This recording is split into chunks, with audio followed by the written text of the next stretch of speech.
What's up, boys and girls? Lundrick here, and now I'm back with a 1996 wrestling Q&A. So, put this video out on New Year's Day. Got a pretty damn good response, I've got to tell you. Because I used to do Q&As fairly often on this channel, and I just stopped doing them because of lack of interest. But 1996 was 25 years since now 2021. And I just kind of got nostalgic for this year, so I've got the idea in my head to try this one, see how it goes, and if it went well, maybe do more. So if anyone's wondering, because of this response, yeah, I think I'm going to try it, to be honest with you. So I'll probably, in about a month or two, I'll probably just put a general wrestling Q&A on. It would probably make more sense to do that around WrestleMania season when a lot more's going on and there's probably a lot more that you can ask me and stuff. But yeah, I'm really pleased with the response to this video. I've got quite a lot of questions here. This is going to be probably a long video, so join in for the ride and all that. If you watch this all the way through, congratulations to you, thank you very much. We've got about 20 sets of questions here, so this could very well be a 2-hour special, so let's just go with it. Let's just dive right into it, really. It's a really simple concept. You ask me questions, I give the answers. Simple as that. So we're going to go over the first set of questions from Talking FM. Favourite / least favourite WCW / WWF pay-per-view. So WWF, that's an obvious one. That's Survivor Series 1996. That is overall. I think that was overall probably the best pay-per-view of the entire year. Yeah, I guess so. I mean, that had the classic Bret Hart Stone Cold match, Psycho Sid versus Shawn Michaels for the WWF Championship, Undertaker versus Mankind, a pretty cool opener with Furnace LaFon and the Godwins versus Owen Hart, the British Bulldog and the New Rockers, and a debut of a certain guy by the name of Rocky Maivia. He might have went on to have a pretty good career. Then I guess it's out of 2 really. I guess In Your House Rage in the Cage wasn't very good. I mean, you had the Owen Hart Shawn Michaels awesome match, and probably Bret and Diesel probably had the worst pay-per-view match together. And then the undercard, Razor Ramon versus 1-2-3 Kid in the Crybaby match, Yokozuna versus the British Bulldog, Hunter Hearst Helmsley versus Duke the Dumpster Drosy. And probably the other one, I'll get International Incident. Yeah, that one just, apart from the main event, that great 6-man tag match, the rest of the card was just nah. Then as far as WCW, that's a tough one, because like the last 5 or 6 pay-per-views of the year, they're pretty much all really good. From like the start of the NWO angle to Starrcade, they're all pretty damn good. But I'll probably say, yeah, I've got to go with the Great American Bash. I feel like that was a tremendous pay-per-view. I mean, you had quite a few good matches. You had a great angle on there with the Outsiders and Eric Bischoff, but you had Dean Malenko versus Rey Mysterio for the Cruiserweight title, Chris Benoit, Kevin Sullivan in a great match, a really nice gem between William Regal and Sting, like maybe legitimately Sting's most underrated match ever. Then you had Luger vs. the Giant, was a perfectly fine main event, not brilliant or anything, but pretty good. And then Ric Flair and Arn Anderson against Mongo and Kevin Green. And then the worst one, oh god, now I guess Slamboree. I mean, you could say Uncensored, yes, because that main event, but at least that show had Regal versus Finlay, and I think had Conan and Eddie Guerrero had a pretty good match on that show. That Slamboree show is just pretty bad. It was pretty bad overall. So I'll go for those 2. And then, do you think Vader should have beaten Shawn at either SummerSlam or Survivor Series? And in brackets, he was rumored to face Shawn at the series. Yes, he was. And yeah, I really do. I mean, obviously, Shawn might have his political bullshit, put the kibosh on that. So from what I understand, the plan was Shawn and Vader to work at both SummerSlam, Survivor Series, and the Royal Rumble. With Shawn going over in the fashion that he did at SummerSlam with 2 restarts. Then, by all accounts, Vader was supposed to win a title at Survivor Series instead of Sid. And then, as scheduled, because I think the whole 1997 Royal Rumble for Shawn Michaels, that was always designed for Shawn Michaels to get a big moment and a big show in San Antonio, Texas. So hypothetically, I do think that scenario would be awesome. Vader winning the title. As much as I like Sid, and I thought Sid was really good at what he did, Vader was so much better, and Vader should have been the WWF champion. It's one of those funny ones, isn't it? Vince McMahon in the WWF was always the land of the big guys, and then he had like probably the most talented super heavyweight in the world. Like, not probably, I think he was the most talented super heavyweight in the world in Vader, and he just completely screwed him up. And I think we're going to get more into this as we go down the line, so I'll explain the issues of Shawn and Vader later in the video. But the short answer to the question is yes, I definitely think Vader should have been WWF champion in 1996. Then what have we got? How and when did you notice the NWO formation, and what were your thoughts at the time? Well, the funny thing is, because I was 9 when this all happened in the UK, and I wasn't watching WCW all the time at the time, because the WWF was always bigger and more popular and had a much bigger, much bigger presence in the UK than WCW ever did. So at the time I was watching WWF religiously, a loyal WWF guy. I knew enough about WCW to know what was going on, and I'd watch sometimes. And obviously I pretty much knew Diesel and Razor weren't on WWF anymore, so I did see Diesel and Razor in WCW. And as far as the Hogan feud, because I want to talk about this later on, the pay-per-views weren't available in the UK for WCW. We only ever got WWF pay-per-views, and of course this was pre-internet, of course, so if this was the case now, I'd just go on any website on the internet and find these pay-per-views. I mean, you can do that now, with all these streaming stuff and all this fancy stuff. Back in 1996, if you couldn't find it on television, and you were buggered, and the internet was in its infancy at that point. So I think if you were on the internet, you could tape trade. You could like find people on message boards and at that had a copy of the tape, and then either buy the tape off them or trade them another tape, and then hope this person wouldn't just take your money and be an arsehole and not bring you tape. So I never saw it when it happened. I dare say I didn't see the Hulk Hogan was a heel probably about 2-3 weeks later, maybe even a month. So when I'm seeing Hulk Hogan in black and white being a heel, I'm like, wow, this is one of the coolest things I've ever seen. I mean, that's a big regret. I mean, I really do wish I'd watched WCW a lot more back when WCW was good. I mean, I certainly don't regret it back in 1999-2000 when it was garbage, but I really would have liked to have seen more at the time. I mean, I've just looked, because I've seen a lot of these shows back on the network years later, and just honestly, that whole start of when Scott Hall came in and all that, and then when Diesel came in, then the build up with the Bash at the Beach and Hulk Hogan being the third man, probably some of the best television ever, absolutely. And then what have we got?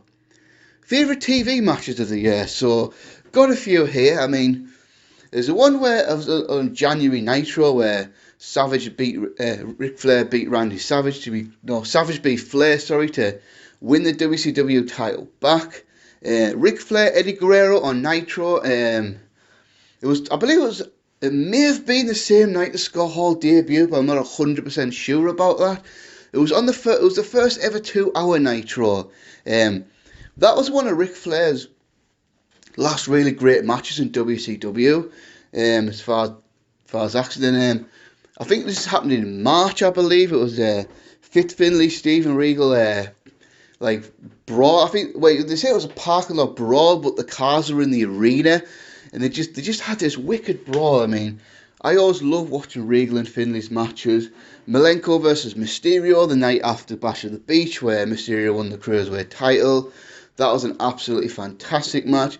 And as you said, free TV, we're going to count Clash of the Champions as well, because Clash of the Champions are free TV shows.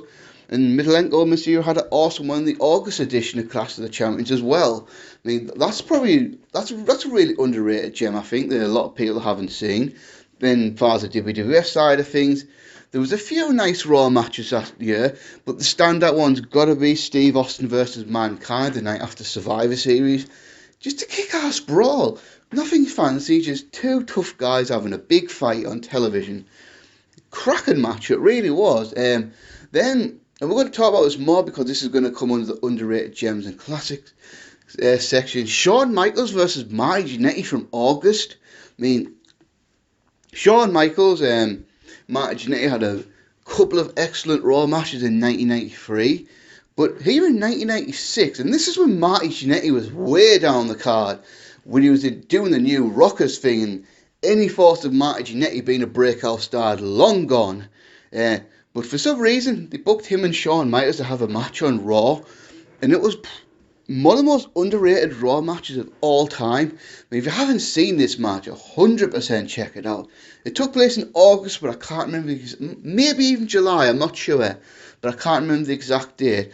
Shawn Michaels 1-2-3 Kid from right before WrestleMania 12. This was a tremendous match, a really good television match as well. Then obviously Shawn Michaels versus Hunter Hearst Helmsley, years before Shawn Michaels and Triple H had a big rivalry in WWE. Shawn Michaels and Hunter Hearst Helmsley had a really good match on Raw. This was on Raw in May as well, so that's a match you should definitely check out. What do you think? Do you think 1996 is underrated? From a WWF perspective, I really do. I mean, obviously not from a WCW one, because I think WCW 1990, well, especially after Hall and Nash came in, was pretty awesome, and I think it gets the recognition it deserves for all the awesome things it did. But I think, looking back now, WWF in 1986 was they're not just bad points for sure. I mean, there was still a lot of cartoony elements that Vince wasn't letting go of yet and stuff like that, but you had it. This was one of the first years he was trying some new things and pushing some new things. So the Undertaker Mankind feud, that was really, really intense. The Goldust character, some of the stuff Goldust was doing was excellent. I feel like the build-up of WrestleMania 12 was pretty good, and the whole build-up of the Bret Shawn Iron Man match. Then Bret returned for the feud with Stone Cold. The Pillman's Got a Gun thing. And I think generally the in-ring wrestling was pretty good, to be fair. You had Shawn, Bret, Undertaker, Davey, Owen, 1-2-3 Kid. You had Goldust, Mankind, Austin, Vader. Some really good talent there. So yeah, I really do think it's an underrated year. Then we got Owen Peterson. Next questions. Between WWF and WCW, which promotion had the better pay-per-view for each month of 1996? I want to stop stuttering there. So yeah, we'll go through every month and see which promotion had the better pay-per-view. So obviously we're going to have to miss out January, because WCW did not have a pay-per-view in January. WWF had the Royal Rumble, but no pay-per-view for WCW. Now February we're talking about Super Brawl 6 versus In Your House Rage in the Cage. And Super Brawl 6 has got to edge this one out. I mean, neither show was a particularly excellent pay-per-view, but this, I'll say Super Brawl 6 was slightly the better show. I'll say overall, maybe Rage in the Cage had the better match with Shawn and Owen, but on this show you had Savage and Flair in the cage match. That was a great match. I'm going to go with that one. March, WrestleMania 12 versus Uncensored 1996. Got to go with WrestleMania 12. Uncensored, the main event was probably maybe the worst match ever. He had a couple of good matches on there, but a load of crap really. And then but WrestleMania 12. I'm going to get more to this as we go in the video, because I think this is something specifically asked. But this was a good WrestleMania, not a fantastic one or anything, but a good WrestleMania. Obviously, you had the Iron Man Classic, Taker versus Diesel, Goldust versus Piper in the Hollywood Backlog Brawl, and then that 6-man tag opener with Cam Cornette, Stone Cold versus Savio Vega, and Warrior squashing Triple H. So WrestleMania then April, we're going to have to skip April because WCW didn't have a pay-per-view in April. WWF, of course, had In Your House, Good Friends, Better Enemies, which is an alright show. Then Slamboree, and so we've got WCW Slamboree versus In Your House Beware of Dog. In Your House Beware of Dog 1 and 2, because that was a famous pay-per-view where the power went out, and they had to redo the pay-per-view. So In Your House Beware of Dog, which was actually a pretty alright show, because but you had an opener between Triple H and Mark Mero. You had an awesome match of Steve Austin, Savio Vega. Then Shawn and Bulldog was good but not great. Then Undertaker versus Goldust in a casket match was perfectly fine. And Slamboree was just that horrific. And we're going to talk about this in a minute, because you've asked me something about this as well. It was just really bad. Then June, we've got WWF King of the Ring versus Great American Bash. Now this is probably one of the better ones. where we have two really good shows. I mean, but Great American Bash has got to edge it out. I mean, for me, that's in my top 10 favourite WCW shows ever. I mean, I've explained that earlier on in the video, and so I won't go through the matches again. King of the Ring was excellent as well, though, because obviously you had the Austin 316 thing, but Austin did have a really cracking match with Mark Romero in the opener, and obviously beat Jake Roberts in the final. Then you had a great main event with Shawn Michaels and the British Bulldog. You had the moment of Ahmed Johnson becoming the first African American singles champion in WWF history. Undertaker versus Mankind's first pay-per-view match. But it wasn't good as a Great American Bash. Now, going to July now, and we've got a Bash at the Beach versus In Your House International Instant. I mean, come on. Bash at the Beach 1996 is one of the most famous pay-per-views of all time. Now, as an in-ring show, it wasn't that amazing. I mean, you did have some really good matches on here, such as obviously the opener of Rey Mysterio versus Psychosis. That was excellent. But this is all about the main event, isn't it? The WCW versus the Outsiders, and then the big Hogan heel turn. Like, literally that's got to be in the short list of greatest wrestler moments ever. So for that reason, and the fact it was also a solid card as well, puts us over. Then we've got August, WCW Hog Wild versus WWF SummerSlam. Again, WCW is going to have to take the win for the first consecutive month. SummerSlam 96 was I mean, the last two matches really saved the show from being a complete washout, because you had the Undertaker versus Mankind Boiler Room Brawl, and then Shawn versus Vader main event. But Hog Wild, you had Mysterio versus Ultimo Dragon, you had Ric Flair versus Eddie Guerrero, Steiners versus Harlem Heat, then you had a decent match between the Outsiders and Sting and Luger. And while the main event wasn't very good with Hogan and Giant, it was a lot of heat getting the title back on Hogan, so it's got to go with that one.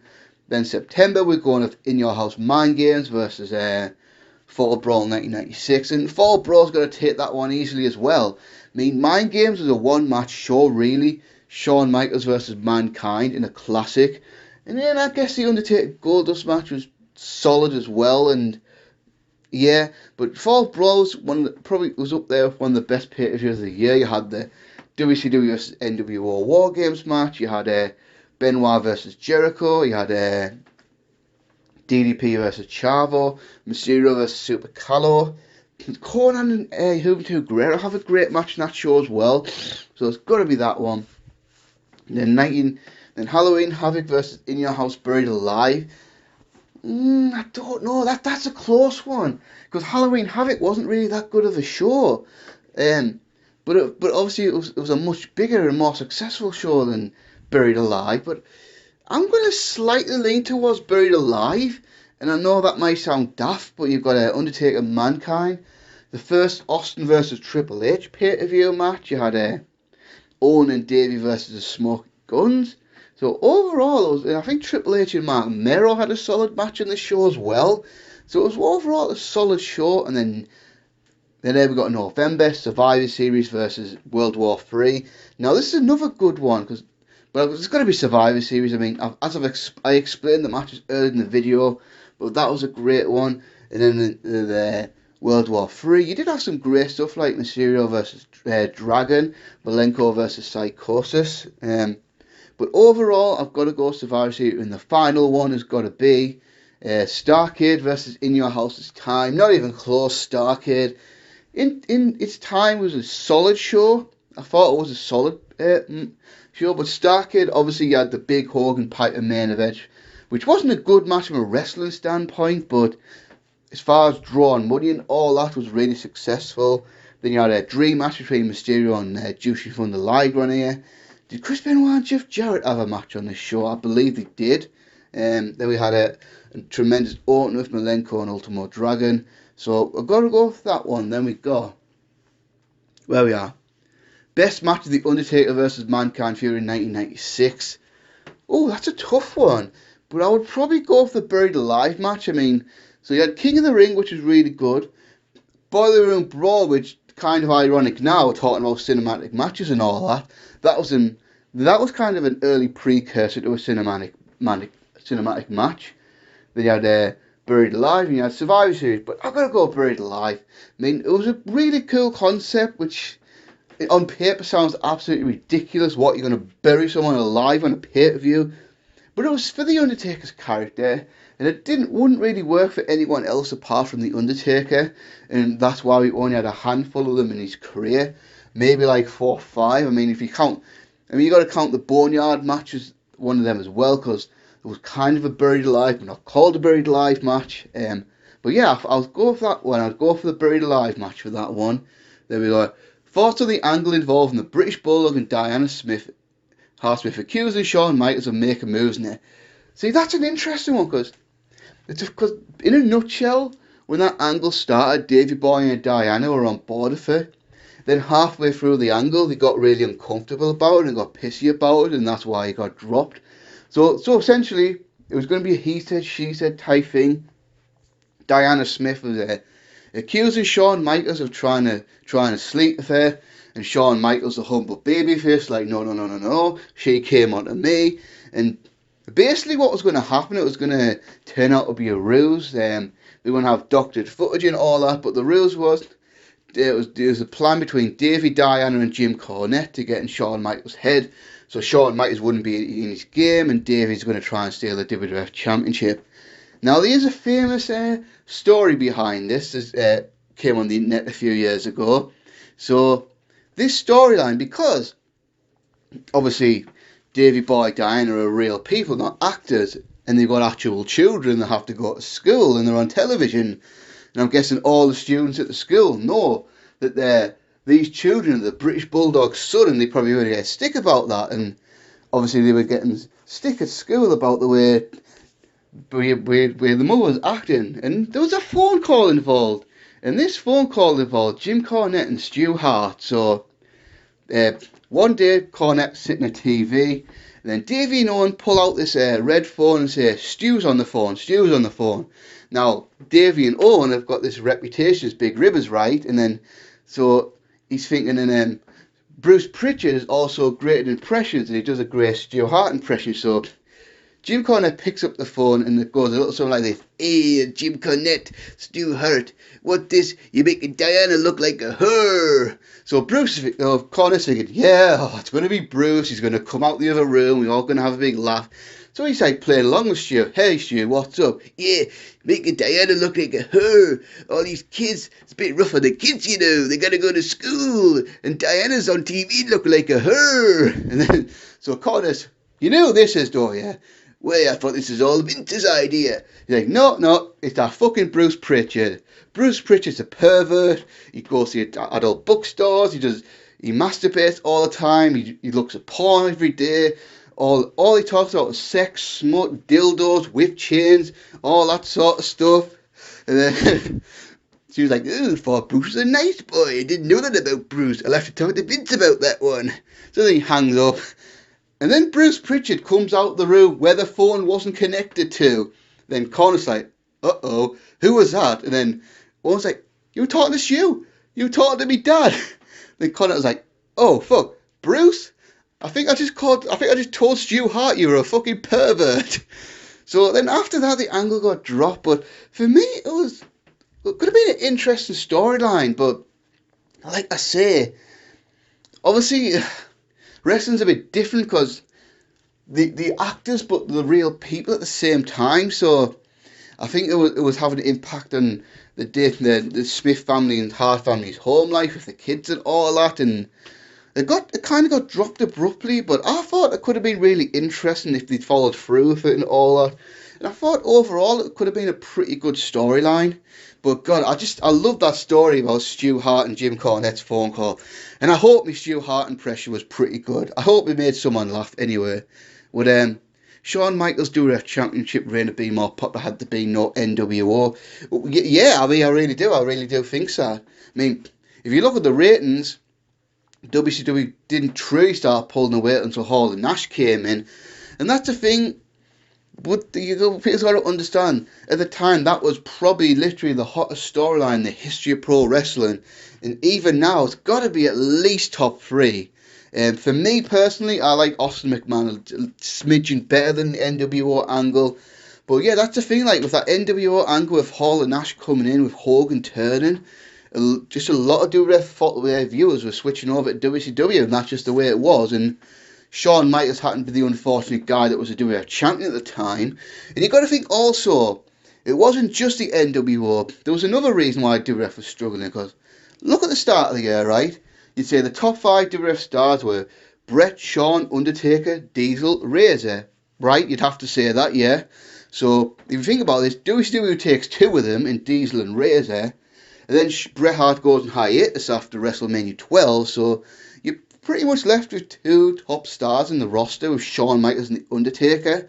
And because remember, Steve Austin hadn't broke out quite yet, Mankind hadn't became a big star quite yet, The Rock hadn't came through yet, Triple H was still a while away from becoming a star, Kane was Isaac Yankem, for God's sake.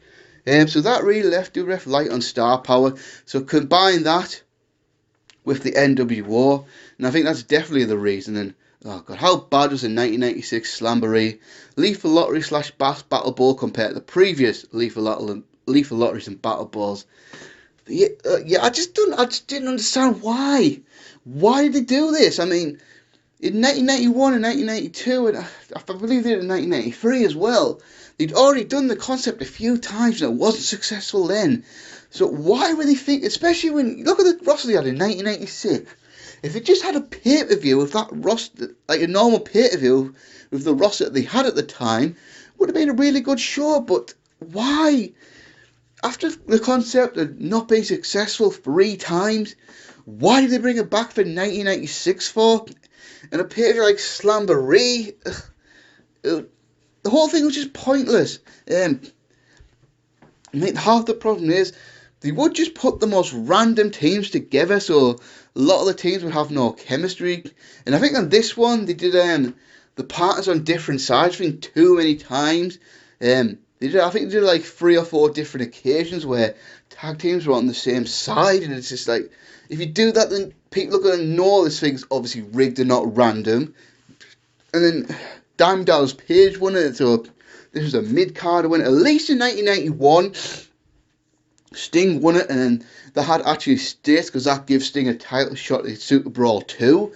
Then the 1992 one, at least that one they shortened it to have like 10 people in the match, and they had a few other matches on the card as well. And then 1993 became its own pay-per-view, so I'd probably say, I think this is the worst, with 1993 being the second worst, 1991 being the second best, and I guess for what it's worth, 1992 being the best one, for whatever that's worth.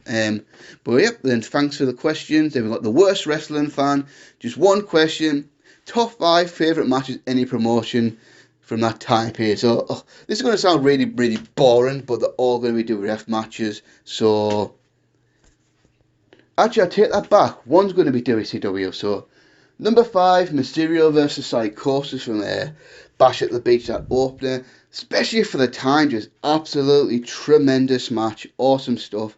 Then we got number 4, Shawn Michaels versus Diesel from In Your House, Good Friends, Better Enemies. That was just an awesome match and an amazing way for Diesel to be written off television, to have probably the best match Kevin Nash ever had. I mean, and I'm saying that as a die-hard Bret Hart fan as well, so I think a lot of people would expect me to say the Bret Diesel match is Survivor Series, but I think this one was just a tiny bit better. You got to remember, this is a time where hardcore matches in WWF weren't regular things, so this match felt really innovative at the time. Then number 3, Bret Hart and Austin at Survivor Series 1996, classic, absolute classic. Number 2, the Bret and Shawn Iron Man match at WrestleMania 12. We would have talked about this one a little bit more later on, because we've got questions related to that, but I love this match. And when I do a re-review of WrestleMania 12 in a few months, I'll talk about that a lot more, because after I'm done with Royal Rumble, I might do some other reviews for a bit, and then we'll re-review the first 29 WrestleManias before this year's WrestleMania, and we'll talk about that one. For me, top match of 1996, Shawn Michaels Mankind, In Your House, Mind Games.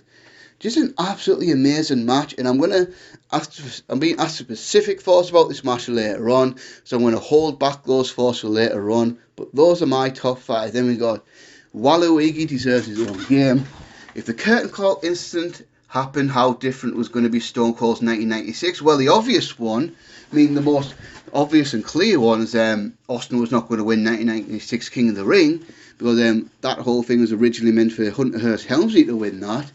And I assume with that he was probably going to have a feud with Shawn Michaels at some point later in the year.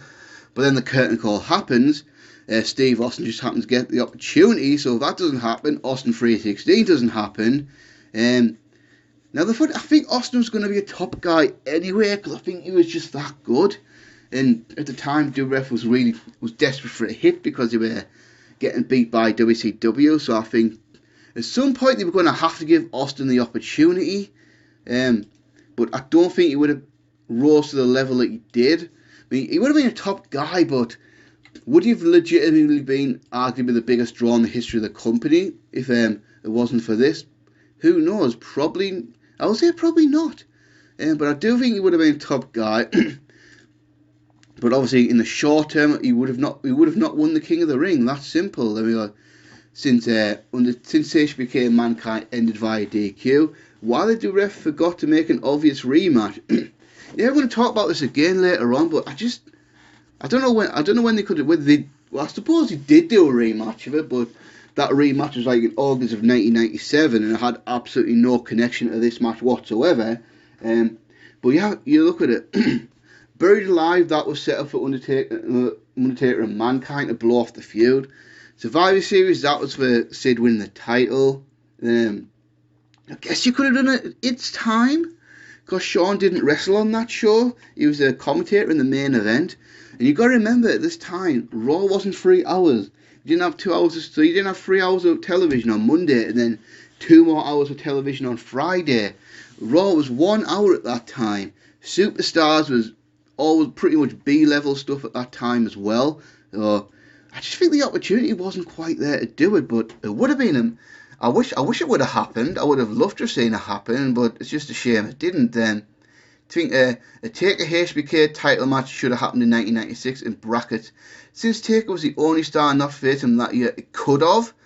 The only reason thinking when, because like I said, there wasn't as much content in 1996 as there is in 2021. So there wasn't like these there wasn't these international shows either. So you got to think about it. So you won the title, faced Diesel. Okay, that obviously made sense because Kevin Nash was leaving the company and putting over his best friend on the way out. Then you had the 2 pay-per-view matches with Davey Boy. But if you remember, Undertaker was feuding with Mankind at the time. So when you do it there, the only one I can really think of where it might have made sense was International Incident, because they didn't need to do that 6-man tag match. I mean, don't get me wrong, it was a great match, but I don't think it was a vitally important match. I mean, they easily could have done that and had Mankind cost the Undertaker to do a title, I suppose. So I think if they did do it, that'd pretty much be the only. I think that'd be the only pay-per-view where it would have made sense to do it, and yeah, it probably would have been fantastic. Would it have been as good as the 1997 matches? Definitely not the Hell in a Cell one, and definitely not as good as the 2 WrestleMania matches he had many years later. But it probably would have been about as good as the Ground Zero or the Royal Rumble 1998 match, maybe even better than those 2, I don't know. But so yeah, then what have we got? After Kurt Angle won the gold medals, he rejected the WWF contract offer. Do you think that was a bad idea? Well, money-wise, it wasn't a bad idea, because what I understand, they were offering him like $250 guaranteed a year for 10 years. So essentially, the same deal they give Mark Henry, they offered to Kurt Angle. Sorry, but I feel like it would have been a bad idea for WWE, because I don't think at the time Kurt Angle really understood the business, didn't have the passion for the business. Yeah. I think the big sticking point is when they were talking to Kurt Angle pretty much said, you know, I'm an Olympic gold medalist, I can't ever lose the match, I can't let anybody pin me to the mat. So you've got a guy that's that stubborn and all that. But I think it worked out much better in the end, because Kurt Angle got away from the spotlight for a couple of years, watched Raw when it was popular, decided he wanted to do it, and then got at the pay-per-view, got into the WWF and debut right in the Attitude Era, where he made a lot of big money very early on. So I think it worked out a lot better that they came in 98, 99 and not 1996. Here's one. Who should have been Razor Ramon's opponent at WrestleMania 12? He was even on the poster of pay-per-view. Well, it was going to be Goldust. That was the plan. Razor versus Goldust were going to blow off the rivalry in a Miami street fight. Because if you're wondering, was Roddy Piper coming back and feuding with Goldust a bit put together and random? Yeah, it was, because... And this is the pettiness of the WWE. I don't care what you say. This was not a coincidence at all. So Scott Hall gave his notice to WWF. And that same day, that very same day, WWF found a failed drug test and suspended him for 6 weeks, which means he missed out on WrestleMania 12, the big WrestleMania payday. I mean, really? Like, really, mate? It was obvious that was Vince just being a petty bastard and going, alright, you want to go to WCW, well, I'll slap a 6 week suspension on you, make you miss your biggest payday of the year at WrestleMania. How's that? Of course it was fucking of course he did it on purpose. I mean, it was... He'll have failed loads of drug tests and they wouldn't have done anything about it, but they just happened to find a drug test, something they could put on him to have him suspended. Of course he did it on fucking purpose. I mean, this is the same company that fired a guy on the wedding day, then pretended like they did it by accident. Of course it wasn't a fucking accident. But yeah, to answer your question, it was supposed to be Razor and Goldust, but it was going to be like... So a similar concept to Hollywood Backlot Brawl, but it was going to be a Miami street fight, and they're going to have the same type of match in a well, it probably wasn't actually going to be in Miami. It was probably going to be in Connecticut or something like that. But they would have pretended like it happened in Miami. So yeah, it would have been Razor versus Goldust again. Then we got Jay Shepperson with one question: do you feel like 1996 is one of the most important years of wrestling? I wouldn't say it was one of the most absolute important ones. So if you're looking at important years in wrestling, you've got to first go to 1984, because this was back when Vince was making all of his big moves, where he was taking a lot of territory talent, taking the time slots and all that shit, pissing everybody off and all that, and then that pretty much led to the beginning to end of the territory system. Then you go to 1985, because that's the year WrestleMania started. That's when WWF got on NBC for Saturday's Night's Main Event and all that, and that's just when business really blew up. Then from this perspective, I think 1996, it was important, but I feel like 1997 even more so, because that's when a lot of things changed, especially from a WWF standpoint. A lot of the old ways are over, and then the Attitude Era was formed and all that stuff. The rise of Steve Austin, the whole thing of the fall of Bret Hart and all of Montreal and all that, then the Attitude Era officially being formed at the end of the year. But then I think you got to go for 1998, just because how much business blew up for both companies. I mean, you just look at the television ratings both companies were doing in 1998. Then you look at fucking nerds arguing on Twitter. I was going to say something else there, but I won't, because I might upset some people. I'll just be polite and call them nerds on Twitter, arguing over AEW and NXT's 750,000 viewer ratings. I mean, good God. I could just imagine if social media was around in 1998. Just the two fan bases proper going at each other. But yeah, just the ratings are insane. All the money coming in and all that, and all the mainstream attention.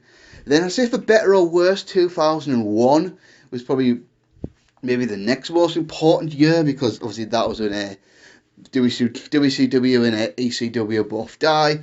Vince had his monopoly and all that, then the flop of the Invasion Order, the end of the Attitude Era, and then the start of pretty much Vince having it all his own way for the best part of 20 years. And then we'll see later on how it goes, but maybe 2019 could have been with the start of AEW and all that. So if AEW is a success later on, we could say that's an important year.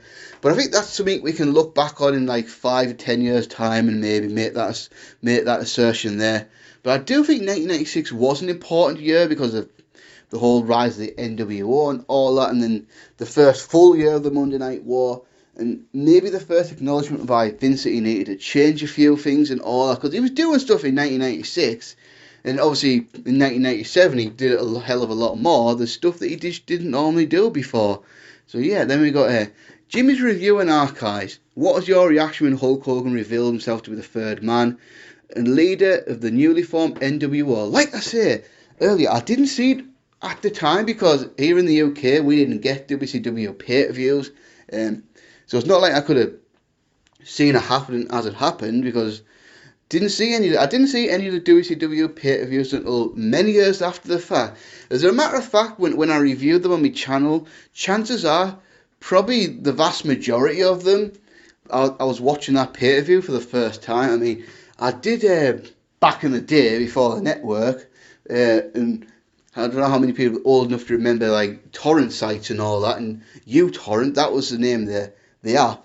You could find stuff on there and download them onto your hard drive and watch them. So some of the more famous pay-per-views I did download this. So I'm talking like 2007, 2008, 2009ish here, back in the dark ages of the internet, before the WWE network and all that stuff. So I did watch a few of them then, and as I say, I was an avid WWF viewer at the time. I would watch WCW sometimes, keep up with it at times, but I wasn't a regular viewer. So, and it's a regret I have to this day. So, be honest, I probably didn't see the Hulk Hogan turn heel till like probably maybe a month after it happened. And when I found out, I was like, oh, this is pretty damn cool, because I started becoming a wrestling fan in 1992. I only ever knew Hulk Hogan as red and yellow and all that, and obviously because that's what he was for about 15 years prior to this. And now here he is, coming into the more rebellious 1990s in black and white and being a bad guy. Amazing stuff. I mean, the only other thing I can think of having an impact like this, and I don't think it would even have an impact on the same scale anymore, is if John Cena had done this in his prime. So, see if Cena had turned heel in like 2011, 2012, 2013, that sort of time period, that would have had a similar impact, but nowhere near on the same scale, because Hulk Hogan was at that point especially, but I still think even ever the biggest star in the history of the business. So for him to do that was just insane. Now we got, who would you have Stone Cold feud if it's SummerSlam 1996?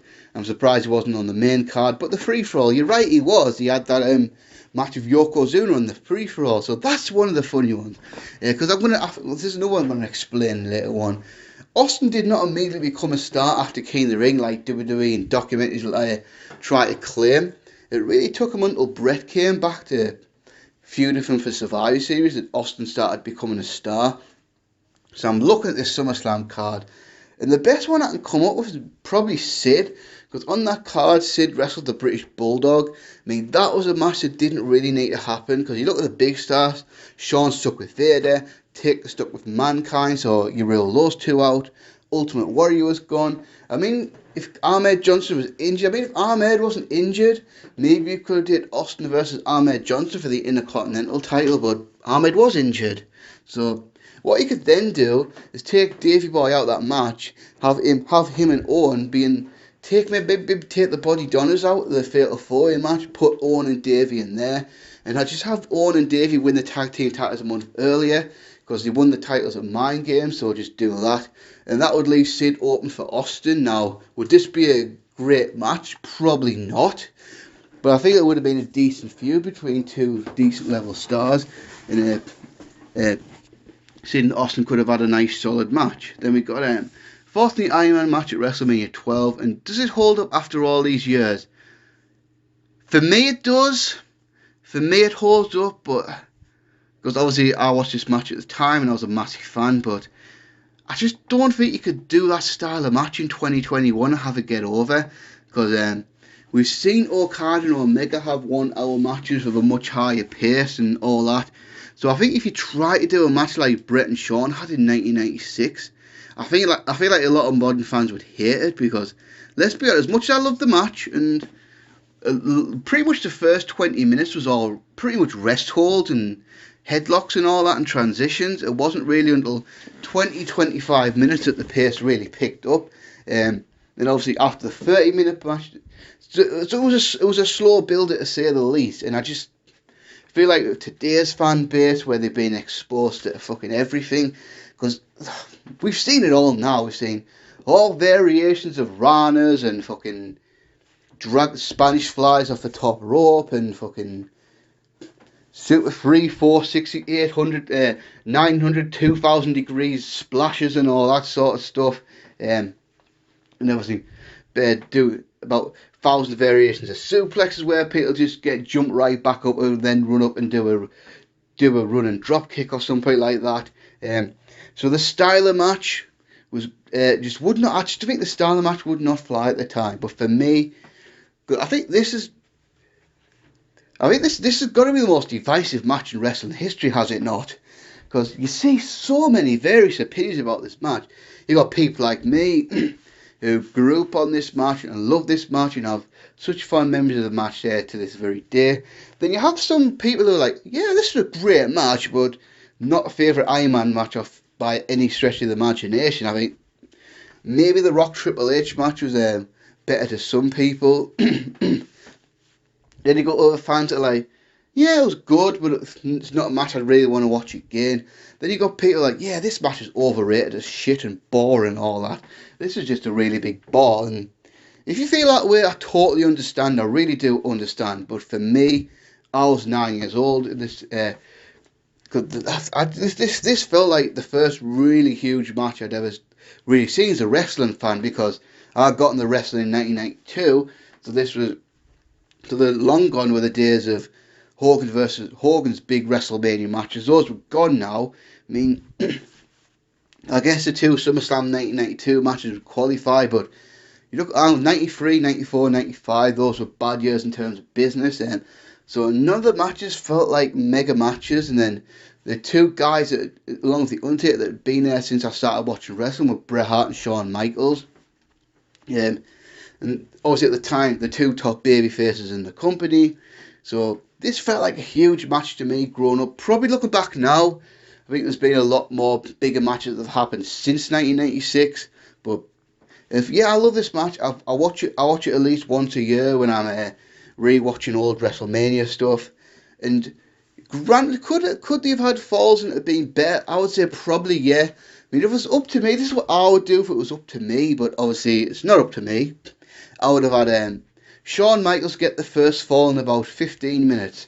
So get a fall right off the bat, have Bret make a daft mistake, Shawn Michaels hit a super kick, and then Bret could have tied it up about the 25-minute mark. Then maybe the 40-minute mark, Bret Hart can go 2-1 up, and then you could. So Shawn Michaels now fighting from a disadvantage. Then in 55 minutes, Shawn Michaels ties it up, and then it's 2-2. Then the last 5 minutes is like it was really in the real match with Shawn, pulling out all of his big moves, trying everything to put Bret Hart away to get that fall. Then they could have done the finish exactly the same with the Bret Hart turn the missile drop kick into the sharpshooter. Shawn Michaels refusing to give up, and then the bell go, the time limit expiring. And then you could have went into overtime. So the match could have ended 2-2. Then you could have went into overtime, and then Shawn could have won it like in real life. If they did that, I feel like that would have been just a little bit better. But for me, I rated the match 5 stars, and I still rated 5 stars. That's not going to change. Then why do you think Macho Man versus Hogan at Halloween Havoc didn't deliver like the match 8 years prior from WrestleMania 5? Well, the obvious reason is 1996 Hogan and Savage were like 44, 45, however old they were. So obviously they weren't in the prime anymore, whereas back in 1989 they were pretty much at the peaks of their careers, peaks of the popularity, and it's really hard to compare the match because they're two completely different things. The WrestleMania 5 one was had all the heat, had a entire year's worth of build-up. Pretty much they built the match up from WrestleMania 4 to WrestleMania 5, and if you want to go further back, all the way to the Mega Powers formation, which I believe was in October of '87, if I'm not mistaken. So that was literally like the whole Mega Powers formation and all that. Then the whole Mega Powers run, and then the Mega Powers eventually exploding, because they were building this up for months and months and months. I mean, you go back, look at all the shows from WrestleMania to WrestleMania 4 to WrestleMania 5, SummerSlam main event. You have Savage angrily glaring at Hogan when he got a little bit too close to Miss Elizabeth. Survivor Series 89, same thing. Then 89 Royal Rumble of Hogan eliminated Savage, and Savage getting super pissed about it. and then the big mega powers exploding in February Saturday night's main event.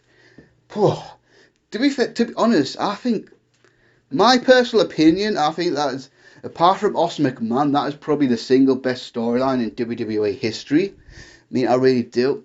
And I really wish I was old enough to witness it at the time. Obviously, I never really saw this angle until years after the fact and all that. But the Halloween Havoc match, if I'm not mistaken, I think this match had to happen because WWE had to promise this match to get Slim Jim to sponsor the event. So one of the conditions for Slim Jim to sponsor Halloween Havoc was to have Hogan versus Savage as the main event. So WWE felt obliged to put this match on because he had to, and the build-up wasn't all. I think they had maybe so obviously the big difference was maybe a month of build-up towards 1 year of build-up, and then of course the obvious one, the match was Hogan Savage match was great because Savage was his absolute peak as a performer at the time.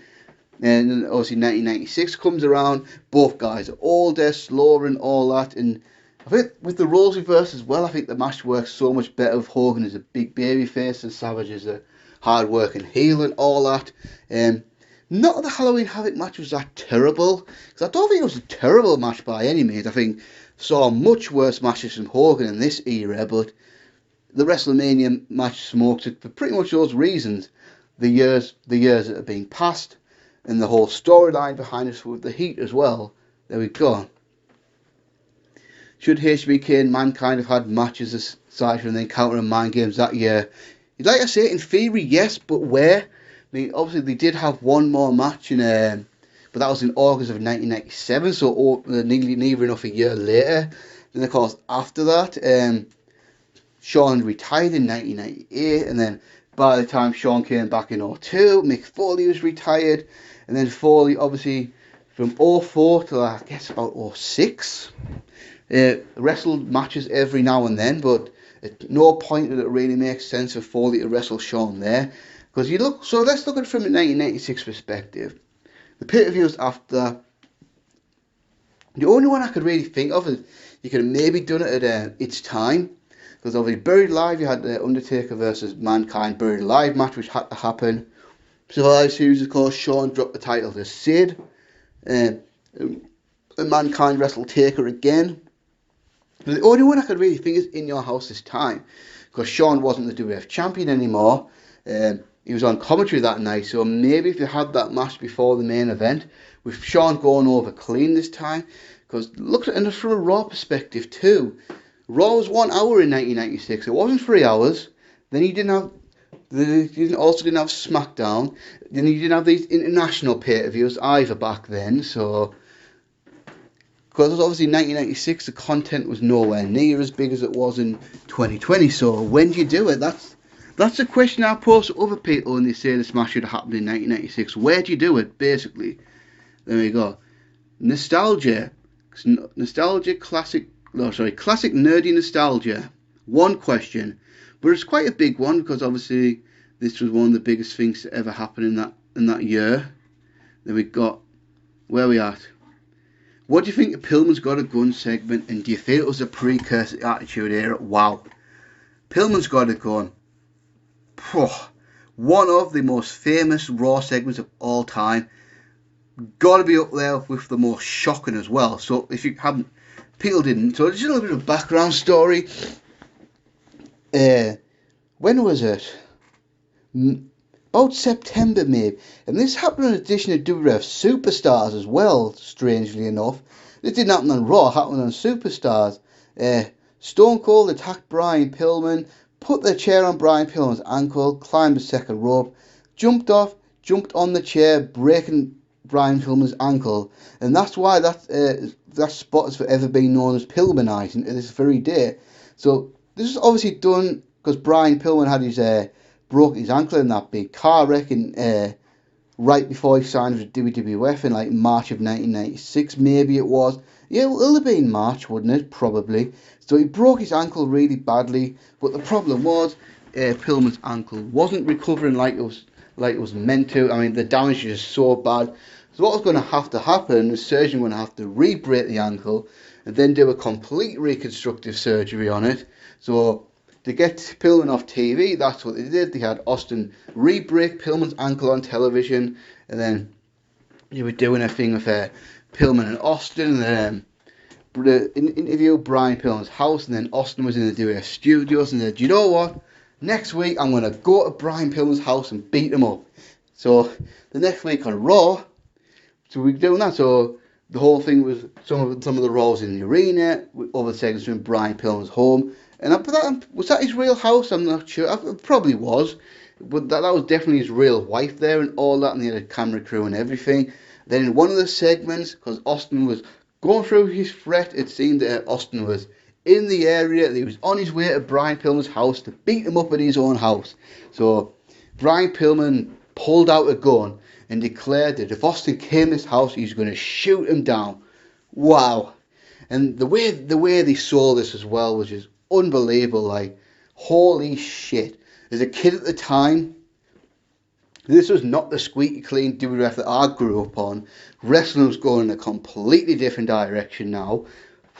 So then they did think Austin was in the area. He's beating up Brian Pillman's friends in the front yard, which I assume they were just local wrestlers that were being paid to take that beating from Austin. I doubt they were actually Pillman's real friends. And then Austin goes through the back door. Pillman points a gun at Austin, and then Dark, the power wink wink, goes off. And it's like, holy crap, what had happened here? What had happened here? Then Vince is scrambling to get back to Kevin Kelly what had happened. Kevin Kelly's on the phone. Said, we don't know what happened. There was no gunshots fired. Austin's left. And then eventually the feed comes back on. And then Austin comes back. Pillman points a gun at Austin again. The Pillman's friends drag Austin out of the house. And then it goes off the Pillman. I'm paraphrasing here, but I don't know if this is exactly what everybody goes. Get it back! If it gets back in here, I'm going to shoot his motherfucking ass! So they say, fucking hell, that was like, wow. They would never, ever, ever get away with doing that now. Not a chance. Not of all the gun violence that's been going on in America over the last few years, and especially with, God, social media and all that. Holy crap. I mean, in 1996 this was controversial enough. This was bad enough that the USA nearly kicked them off the air. They had to have a big conversation with Vince about this. Do this in 2021? There's honestly a good chance that Raw would be cancelled by the next day. Because I could just imagine the social media outrage now. If they did this now, holy fuck. The backlash would be so much now if they did this. But wow, yeah. To me, because I've seen this entire Raw on the network back a few times since then. And it's just really stunning to watch. It really is. I mean, if you haven't seen that Pillman's Got a Gun Raw, I would implore you to check it out just at least once, just to knock it off your bucket list as a wrestling fan. You've got to see it. And for me, that was an unbelievable segment. And to answer the second part of the question, was it the precursor of the Attitude Era? It could have been. I think it was for sure a definite C. But if I had to pick one moment to be the precursor for the Attitude Era, I would have to go. Do you remember when Bret Hart snapped on Raw when he shoved Vince on his arse and said, "Frustrated isn't the goddamn word for it. This is bullshit." Then he went on a swearing rant and all that. Because I feel like for me that, if there was one precursor to the Attitude Era, it was that. But this one is definitely up there as well, and really just an unbelievable moment. Then we got it right. I'm gonna bosh. I know for a fact I'm gonna bosh this name. Enos Ecliff. Enos Ecliff. Have I got that right? I probably haven't. So top 5 matches, WWF and WCW. So WWF, I'll just briefly go through them again. I'll say number 5, Austin Savio Vega, Caribbean strap match from Beware of Dog. Number 4, Diesel versus Shawn in your house. Good friends, better enemies. Number 3, Bret and Stone Cold from SummerSlam. No, that's Survivor Series 1996. Excuse me. Then we got what else do we have? Bret and Shawn's Iron Man match from WrestleMania 12. Then we got number 1, Shawn versus Mankind. Now WCW is a little bit harder, but I feel like I've come up with an answer. And I am aware this is probably going to sound like a big love letter towards Dean Malenko, but it is what it is. These are my honest opinions, so try again. Let's not cough. Number 5, Malenko versus Mysterio from Halloween Havoc. That was a fantastic match right there. Then we got number 4. We got also Malenko versus Mysterio from the Great American Bash. Mysterio's first WCW match. Awesome match. I mean, it really was a fantastic match to watch. Then Malenko versus Ultimo Dragon from Starrcade. What an opener that was. I thought that was a fucking tremendous opener. I really do. Then Benoit versus Malenko from Hog Wild. The complete wrong crowd, but a really awesome match nonetheless. And then the best match, Rey Mysterio versus Psychosis from Bash at the Beach. That was an amazing match. I mean, definitely an awesome match. Awesome match then, and an awesome match now. One of the best pay-per-view openers of all time, as a matter of fact. Then we got 5 superstars, top 5 superstars of the year. Now, this is a difficult one to go with, because how do you define it? I think number 1, you've got to go with Hollywood Hogan, right? I mean, yeah, someone like Shawn Michaels is probably a much better wrestler than Hogan was. But what Hogan did that year, the stardom, the whole bringing people in. Oh, it's got to be Hogan, hasn't it? Hollywood Hogan, number 1. They're probably number 2. This is probably cheating here, but I feel like you've got to tie them both together. Kevin Nash and Scott Hall. I mean, because those guys going into WCW together just made things, just changed everything, didn't it? Really, and just the impact that those 2 guys made. So them 2 were going to, and obviously Diesel had a pretty strong run towards the end of his WWF career as well. Then number 3, it's got to be Shawn Michaels, the WWF champion for most of the year. Have an excellent match after excellent match. Now, just before we go, because someone's not going to be on this list, which you'd be shocked about, and that's Bret Hart. And the reason being, he was gone from WrestleMania to Survivor Series, so that was like a good 8 months being inactive. So he was only actually active for 4 months out of the year. So Bret is not going to be on this list. And I say number 4, it's got to be The Undertaker. I mean, he had his best ever year. At the time, this was his first really great year of his career. I think we are going to get into this one actually in a bit, but obviously he had the great match with Bret at Royal Rumble, had the really enjoyable match with Diesel at WrestleMania, his first really good streak match, and then the Mankind feud just really made him. Then number 5 would be Mankind actually. Came at the WWF, had an amazing feud with The Undertaker. I mean, got over like straight away as well. I mean, the character was strong, the work was strong and all that. Then what else happened? Then you had the excellent match with Shawn Michaels at Mind Game. Great match with Stone Cold right after Survivor Series. 1996 was a hell of a year for Mick Foley. And it was one of those guys that was one of the toughest sells ever on Vince to hire. But he hired him. And it definitely paid off, didn't it? And what have we got? Right, you've asked best 5 matches WF and do. You asked that same question. Top 5 best matches, same thing. Top pay-per-views of WF and WCW. So WWF obviously number 1. Survivor Series, absolute. So I just got distracted there because the wind opened. The wind made one of the doors open. I think there's someone in my house there. But no, it's all right. I'm fine. I'm not going to die. So right. So Survivor Series number 1, obviously. WrestleMania 12 number 2, I guess. I suppose. Royal Rumble 1996 would be number... let's go back. So King of the Ring 1996 would be number 2. WrestleMania 12 could be number 3. Royal Rumble 1996 could be number 4. And what about In Your House Buried Alive? Probably the best In Your House of the year. Not a fantastic show by any stretch of the imagination, but there wasn't that many awesome shows in 1996. Now WCW, this one's probably going to be a bit harder because there was a lot of really good ones. So number 1, Great American Bash. Love that show. Number 2, Fall Brawl, which I thought was fantastic as well. I would say number 3, based on impact and all that, Bash at the Beach, although there was better in-ring shows that year than that. Number 4, would got to be Starrcade. That was a great one. And number 5, Hog Wild. That was a great show as well. Then we got top 5 feud of the year, WWF, WCW. So WWF, Undertaker, Mankind's got to be number 1, hasn't it? Surely has to be, right? I mean, there's not even a close number 2, I don't think, to be fair. Number 2, Bret versus Shawn. No, Bret versus Stone Cold, even though the other half of that feud happened in 1997. The 1996 stuff was great enough to get in there. Number 3, Bret and Shawn in the build-up with WrestleMania.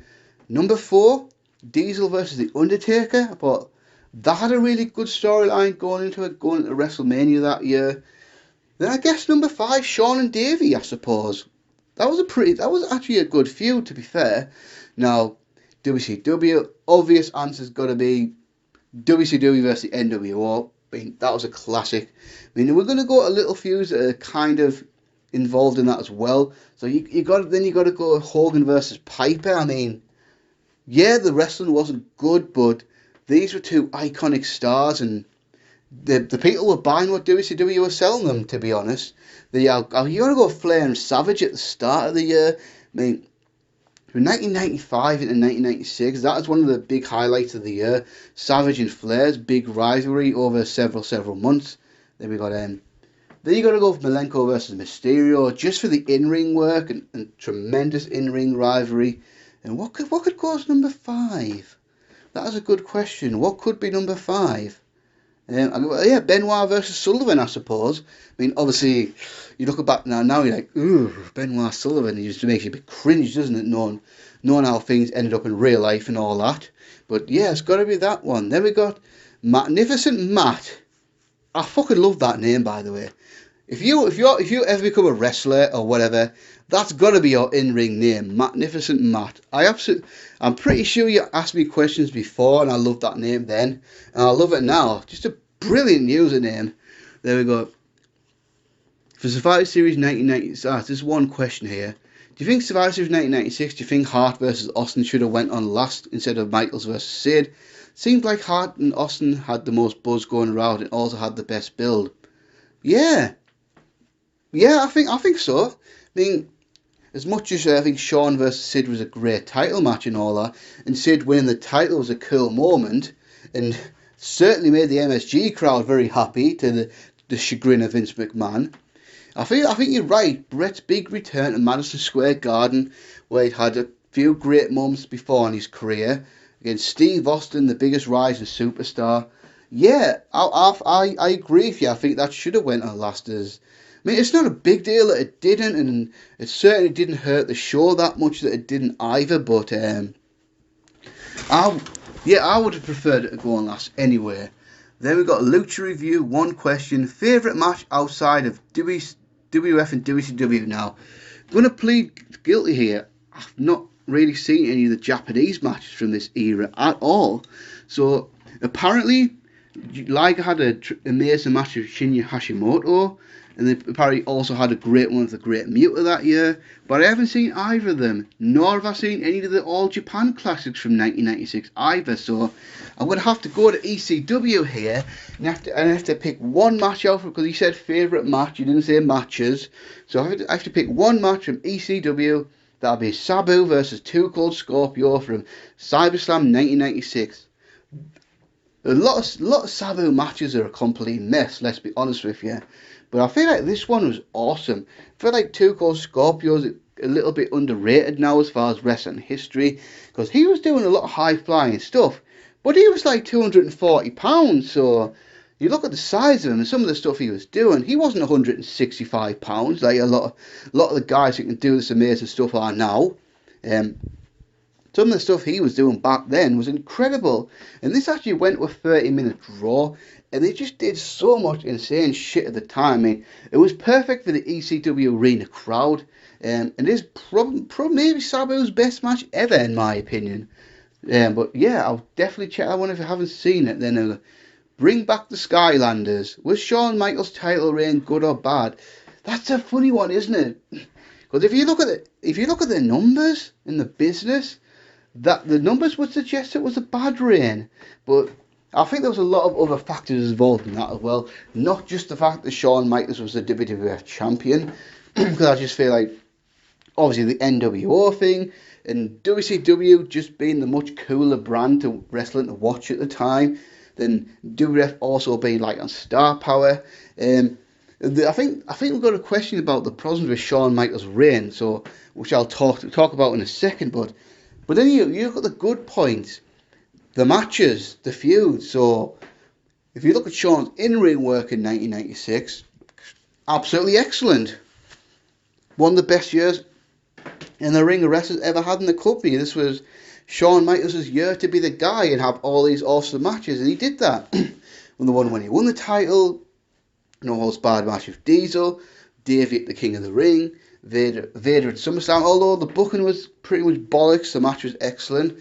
The classic with Mankind at In Your House Mind Games, that was the awesome title match. And then the match where he lost the belt, he pretty much dragged Sid's best ever match out of him, to be honest. Even better than the matches Sid had with Brett or Chris Benoit. Shawn Michaels had Sid's best ever match by far at Survivor Series 1996. So for those, I'll put it somewhere down the middle. I thought it was a solid title reign, but when you look back in history, Shawn Michaels' 1996 reign is certainly not one of the all-time great title reigns or anything like that. But it's far from the worst. I mean, I think it's been pretty much. Now I think Drew McIntyre's reign's been pretty good. So for the last maybe 10 years or so, I think it's been better than most of the babyface WWE title reigns of the last 10 years. The voice is going a little bit there. So I would go down the middle for this one. Then we got Brandon the Miami Dolphins fans 2000. If Diesel and Razor and 1-2-3 Kids stayed the duet, what would have happened? Well, obviously in the case of Diesel and Razor, the NWO doesn't form, and potentially WCW doesn't take off I don't think potentially it wouldn't have taken off like it did. I mean, I think because if you look at it, right, if you look at the ratings and all that, it was pretty much neck and neck. It was more of a competitive battle in the first few months of 1996, and I just feel like the same way they would have done then. Now, as far as Kevin Nash's stock personally, I feel like because Diesel was a heel now, maybe because if you hadn't handed his notice in, would Diesel have beat the Undertaker? That's an interesting what if scenario, because I feel it's quite likely actually. Because remember, Diesel was facing Shawn at the next pay-per-view, so it would have made sense to have Diesel look strong by beating Undertaker at WrestleMania, and at that point, that would have ended the streak at 4-0. And then we wouldn't have got another 17 streak matches out of that. That would have been interesting. And then, obviously, with Diesel around, I'm guessing because the Clique will have all the power now. So Diesel and Shawn would have probably. So I'm surmising that Vader probably wouldn't have got a big main event push with Shawn, because with Diesel and Razor still around.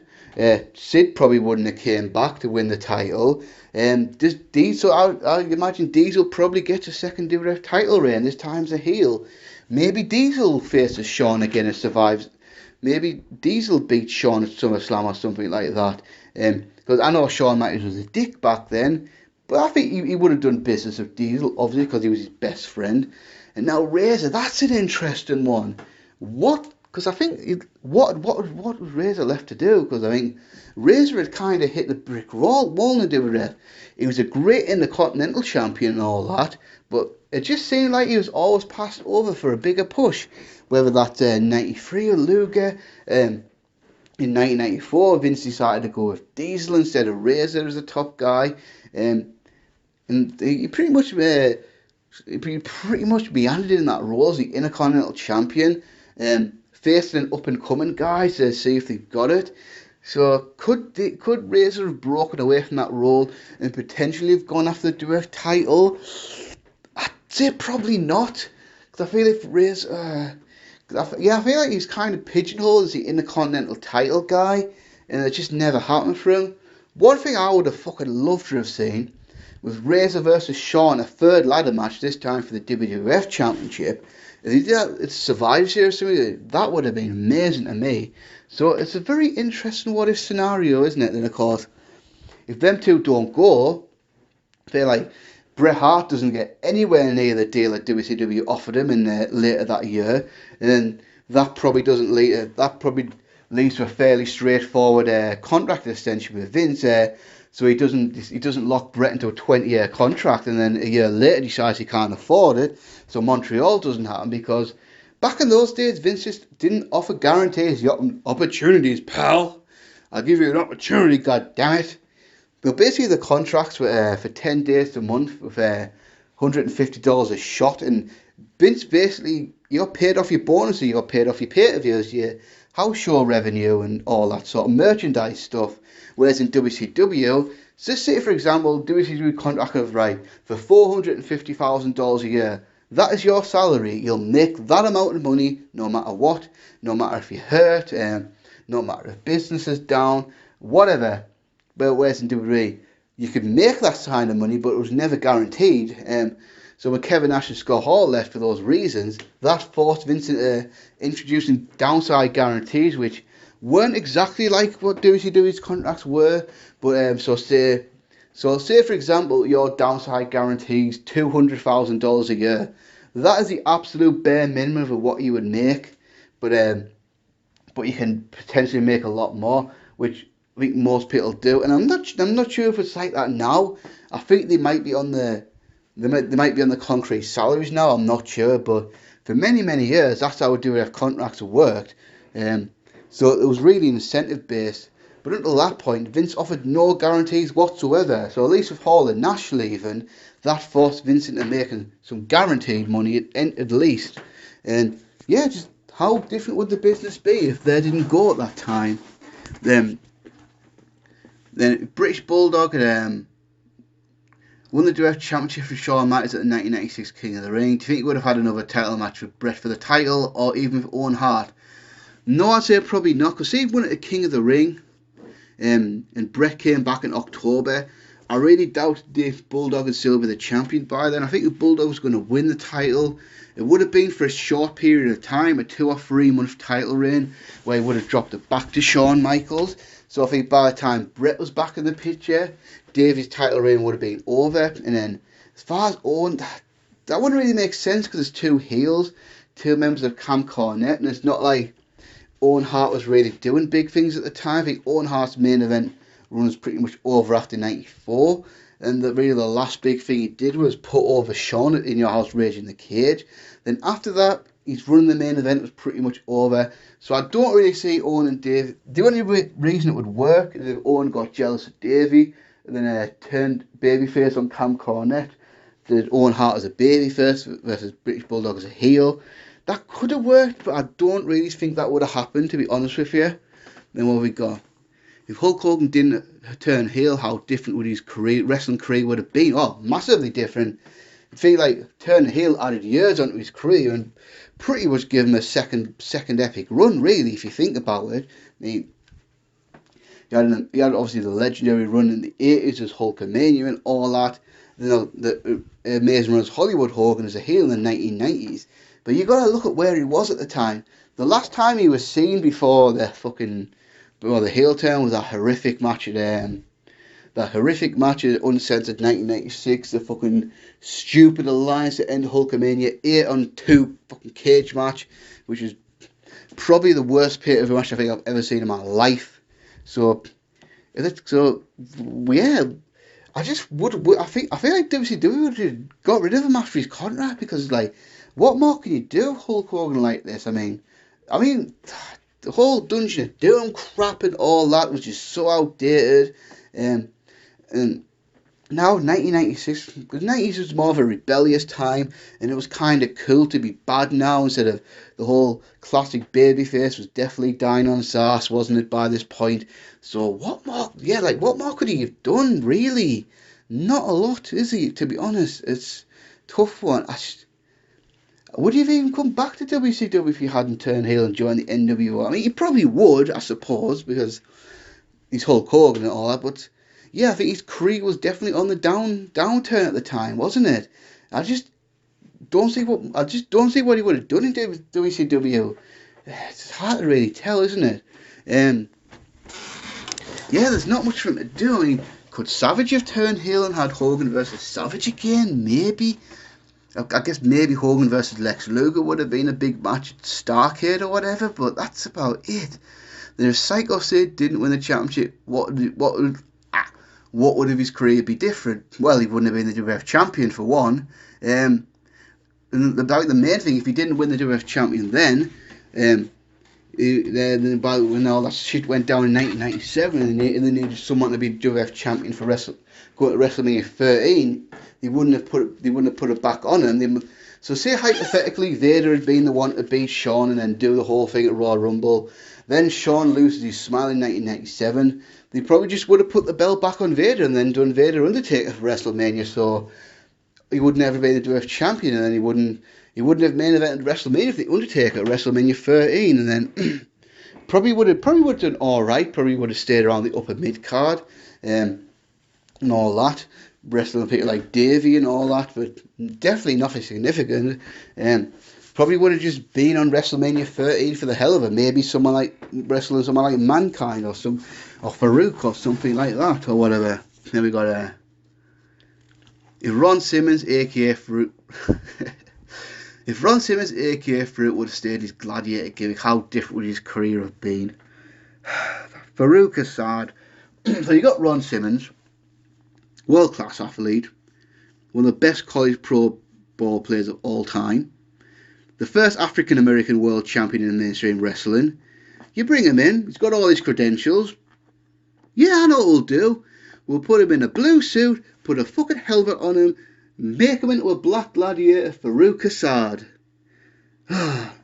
So as many good stuff as we got in 1996, we also got some horrific stuff in there as well, and this was one of them. And then thank God someone had the sense to drop this storyline and then do the whole Nation of Domination thing, because I don't know, if he stayed Farouk Assad, he'd have probably just flopped him out the company by early 1997, wouldn't he? There was no way that gimmick was ever going to get over. It was horrible. The look was ridiculous. It was so outdated. It was just so bad. I mean, yeah, and he probably would have ended up leaving WWF, maybe going back to WCW as All-American Ron Simmons. That's the only thing I can think of. Because I don't think he would have lasted in WWF if he was still Farouk Assad this whole time. Now we've got a few more. We're nearly there. We're about, yeah, we've got some. We might have about another hour to go, maybe something like that. Let's go back. Albert B, what was your favourite cruiserweight match? I said that one before. Rey Mysterio versus Psychosis, brilliant. If the NWO wasn't formed, what do you think WCW would have come up for that time frame? I don't know. I really don't know, because look what they were doing before the NWO. They were doing like Hogan versus the Dungeon of Doom and all that bullshit, weren't they? And Slamboree, what the fuck was all that about? That was garbage. So Giant was the world champion at the time. So the last big feud was the Giant versus Sting and Lex Luger. So yeah, so what the hell does happen? So if we talk from a perspective of Nash and Hall coming in, I think like Nash probably comes in as a big heel. I think that'll probably be right for Nash to dominate. Maybe Nash beats a Giant fairly quickly to become the WCW champion, and then Hogan comes back. Then we get Hogan versus Kevin Nash, with Kevin Nash as a heel, and Hogan slays the monster Kevin Nash. And then what does Scott Hall do? It's a weird one, that is. Maybe Scott Hall goes and has a big run with Sting or Ric Flair or something like that. But if they don't come in, I haven't got a fucking clue. I mean, you got to think he probably would have may have brought Hogan back into the fold. So what the hell do you do? Do you try and turn Hogan singularly and have him feud with someone like Sting? But I don't think that would have worked anywhere near as well if there wasn't NWO to latch on. Or do you do Hogan versus Sting as two babyfaces feuding to the end of the year? Do you maybe have Lex Luger have a big heel run, Luger versus Hogan be the big match? I don't know. It's really hard to tell. I mean, it's just, yeah, it is fascinating though. Where the hell would WCW have gone if Nash and Hall hadn't come in and he hadn't come up with the NWO idea? I certainly don't think WCW booms like it did. I mean, it probably stays around, but I don't think it certainly doesn't go on to win the ratings war for the next 2 years, I don't think. I mean, it probably would have won some battles and lost some other battles, but the 83 weeks in a row thing certainly doesn't happen. And then the WCW revenue doesn't go insane like it did. It's a really interesting one, just how a little thing like that could change the business. If Sting didn't go Crow, do you think it would have just stayed the surfer gimmick? Yeah, because what else would he have changed it to? I mean, you hadn't changed that crow gimmick, what else would you have done? I mean, there'd be no reason to do anything else. It'd be the only thing I could really think of if he dropped the face paint thing entirely and then became like, I don't know, maybe even dropped Stingham and just became himself and became Steve Borden or something. I don't know. But I've got to assume if the Crow idea didn't happen, he would have just stayed as Surface Sting and see what would have happened. And that's a gimmick I feel was outdated by 1996 as well. So maybe his career goes in a downturn. I think because I feel like Sting had to change with the times as well and go more dark and brooding and be more the Crow Sting. Then we got where we are. What was your favourite promo except for the one at Bash at the Beach? Yeah, for me, I think it's got to be when Brian Pillman showed up in ECW. So the whole thing at Super Brawl happened. I respect you, Booker Man. Then they made out like WCW gotten rid of Brian Pillman, and to make that look legitimate, a deal was made with Paul Heyman at ECW to have Brian Pillman show up on ECW, and then eventually go back to WCW. There was CyberSlam 1996. Brian Pillman. The lights go out. The lights come back on, and there's Brian Pillman stood in a WCW ring. Fans went absolutely mental for this, and Pillman cuts a great promo and all that. And then he turns on the fans, calls them motherfucking smart marks and all that. Because Pillman's philosophy was, well, it's going to be easy for them to get a cheamy. That's no challenge. I'm going to piss them off. I'm going to make them boo me. So then Pillman goes complete heel, makes it act like he's shooting and all that, and then he declares it. The only thing he's going to yank out his dick and then piss in the ring. Then Paul Heyman, Todd Gordon, and Shane Douglas come out to try and stop the segment. And then was it that particular one where he had that fight with a planted fan? The realism in that angle and all that, and Pillman's performance as a loose cannon was just absolute golden. It's got to be that one. If Austin 316 didn't get hot, what do you think they would have done with Steve Austin? See, that's a funny, because it didn't really get hot right away. It wasn't until really Brett came back. I've got to think when Brett came back, he probably still wanted to wrestle Austin anyway, because I feel like he knew how good Austin was. So I'm thinking the Brett Austin thing probably happens anyway. But then the argument is, if he doesn't win King of the Ring, does he get in that position to do that? So I ultimately think Austin would have been the guy anyway. But I think it would have been just a completely different path, and it probably would have took him longer to get there. But it's because what's he do in between though? Feud with Mark Mero, feud with Savio Vega again. I don't know, but I do feel like the Brett thing would have happened, and I suppose because of that, Austin would have got popped to the point where they had to use him type thing. But yeah, thanks for the questions. Then we got Adam McCallion. Do you think the curtain call incident was a good or bad thing for the company? Oh, this fucking curtain call thing. This is probably one of the most overrated things I've ever heard.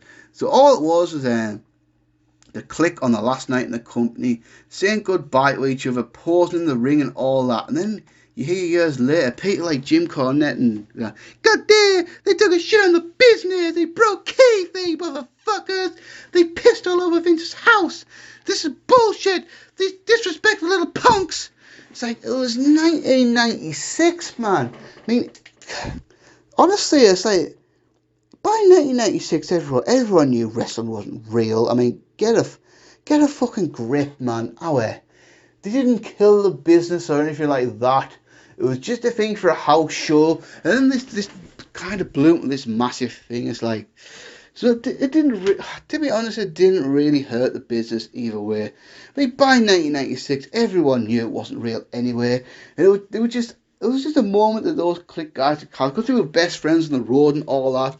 And two of them were leaving. It should never have been as big of a deal it was. I mean, Jesus Christ. This whole thing, they shit on the business, they disrespected Vince and all that. Really, mate? Vince himself admitted in '89 that it was all a fucking work. So if anyone exposed the business in the first place, it was Vince himself. Because Vince admitted it was an exhibition to get out of the fucking athletic commission fees and all that. So it was ridiculous. So it wasn't really a good or a bad thing. It was just kind of a thing. It meant nothing in the long run, really. It was. I don't understand why it got blown up to this big massive thing over the years when it really wasn't. it was fine. We got if Shawn Michaels never had a problem with Vader, do you think Vader would have been a bigger star nowadays? Yeah, because I feel like Vader would have won the WWF title. I mean, that was the plan. So basically, what happened in a nutshell. So Vader comes in. Vader works like Vader does. Vader obviously grew up wrestling in Japan and all that, and having these super aggressive matches. I mean, if you've seen Vader wrestle, you know exactly what I'm talking about. I mean, the guy certainly lays his shit in. For a guy like, let's be honest, as great as a former Shawn Michaels, is it as far as being legitimately tough, doesn't have an ounce of toughness in him. So Vader and Shawn, and Vader was pretty much working with Shawn like just everybody else, and Shawn was getting really pissed off about it because Vader kept stiffing him, and to the point where he actually like threatened Vader. Then he stiffed him again. He was going to get his fat ass fired. Then in a SummerSlam match, a major incident happened. So what was supposed to happen? Vader was on the mat. Shawn was going to come off of an elbow drop. Vader was going to move. Then Shawn was going to pivot mid-air to land on his feet. Would have been an awesome looking spot. It would have made Shawn look amazing, right? Well, I guess miscommunication or whatever. They fucked up. Vader didn't move. Shawn landed on his feet. So Shawn looked like an idiot basically for jumping on his feet and Vader was still on the mat. And then Shawn in the middle of the match, and I think this is I think it's edited off the network version now. He screams, "Move, move!" Kicks, like legitimately kicks Vader in the head a couple of times. Pretty much has a tantrum right there live on television. Then after that, Vader was out, and then Sid finds his way in. Sid becomes a WWF champion, and Vader's WWF career just peters out. So yeah, you got to, like I say, so think about it from this perspective. So then that doesn't happen. The whole Shawn and Vader thing goes off without a hitch. You got to think Shawn would have had no problem putting Vader over at Survivor Series. So Vader would have basically been Sid as a WWF champion. Then obviously that would have led to Royal Rumble 1997 with Shawn and Vader having the belt back. Then you got to think once like I explained earlier, once Shawn loses his smile, they need a new WWF champion. Vader probably would have been a 2-time WWF champion. Then probably would have main evented WrestleMania 13 with The Undertaker, wouldn't he? So not only would he have been at least a 2-time WWF champion, he would have main evented a WrestleMania, and who knows what happened after that. I mean, then after that he would have been in a much better position to stay a bigger star in the history of the company. Maybe he would have stayed there even longer in 99, 2000, 2001, whatever. But yes, the whole backstage politics things of Shawn really ruined him, didn't it? Right. Oh God, here we go. What do you think is the worst pay-per-view match of the year? Well, there's only one answer to this. The Alliance to End Hulkamania versus Hulk Hogan and Randy Savage in that stupid ass cage match at Uncensored in 1997. I assume you've all seen the review of that show, and I think I said everything I need to say on that review. This was ridiculous. This honestly, not just the worst pay-per-view match of the 1996, but probably the worst pay-per-view match ever. Now, I take into account I have not seen any of the Heroes Wrestler matches, so from what I understand, apparently the Bushwhackers versus Iron Sheik and Nikolai Volkov was like much worse, but I've not seen that match, and I don't really want to see that match. But as far as mainstream wrestling, God, this was the fucking worst. It hurts my brain just thinking about it. And I watched it one time from a review, one time only, and I'm never ever going to watch that match again. So I've done the review now, so there's no justified reason to ever relive that match. It was horrible. It was just horrible. Can I say horrible one more? I'll say it one more time. Horrible. Where we are. Well, I think it's the best pay-per-view match of the year, so I've said it before, I don't need to go into it again. Shawn Michaels versus Mankind from Mind Games, a classic. Then, do you think WrestleMania 12 holds up to today's standards? I guess. I mean, you got to think about it. WWF business has been down for quite a few years, from like the early 90s until 9, so from like WrestleMania 8 till about WrestleMania 14, I think WrestleMania lost its specialness. It really did. I mean, it wasn't in a massive stadium like it is now. Didn't have all the huge stages and all that.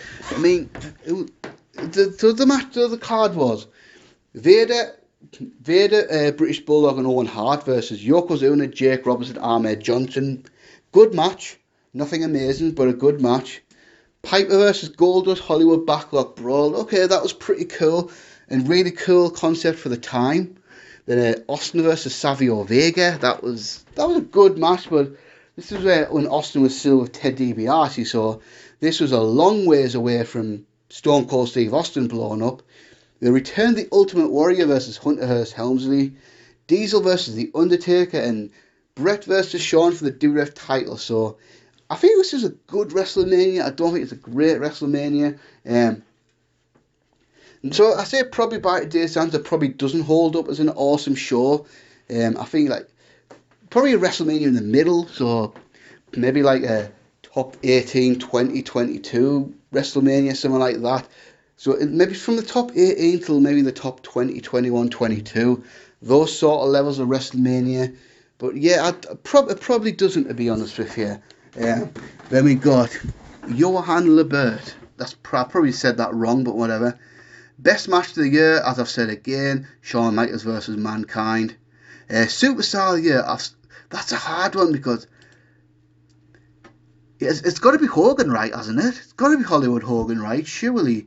I mean, yes, Shawn Michaels, much better wrestler. I mean, Hogan probably wasn't a tenth of the wrestler that Shawn Michaels was, but as far as the bottom line, drawn ratings, drawn pay-per-view buy rates, all that sort of stuff, bringing fans in. When he turned heel, it became Hollywood Hogan. It started another boom period, didn't it? I mean, not many. I think he's probably the only guy who can say he started two different boom periods. So I've got to go with Hogan as Superstar of the Year. I've got to, surely. Right, we are getting a lot of right. We've got a few more to go. It's Bret Hart versus Shawn Michaels at WrestleMania 12 overrated? Not to me. I mean, like I say, to a lot of people would probably say yes, but I don't think it was. I love the match then. I love the match now. Not overrated in my eyes, anyway. I don't think. Anyway, there we go. Was this the first good Undertaker? Yeah.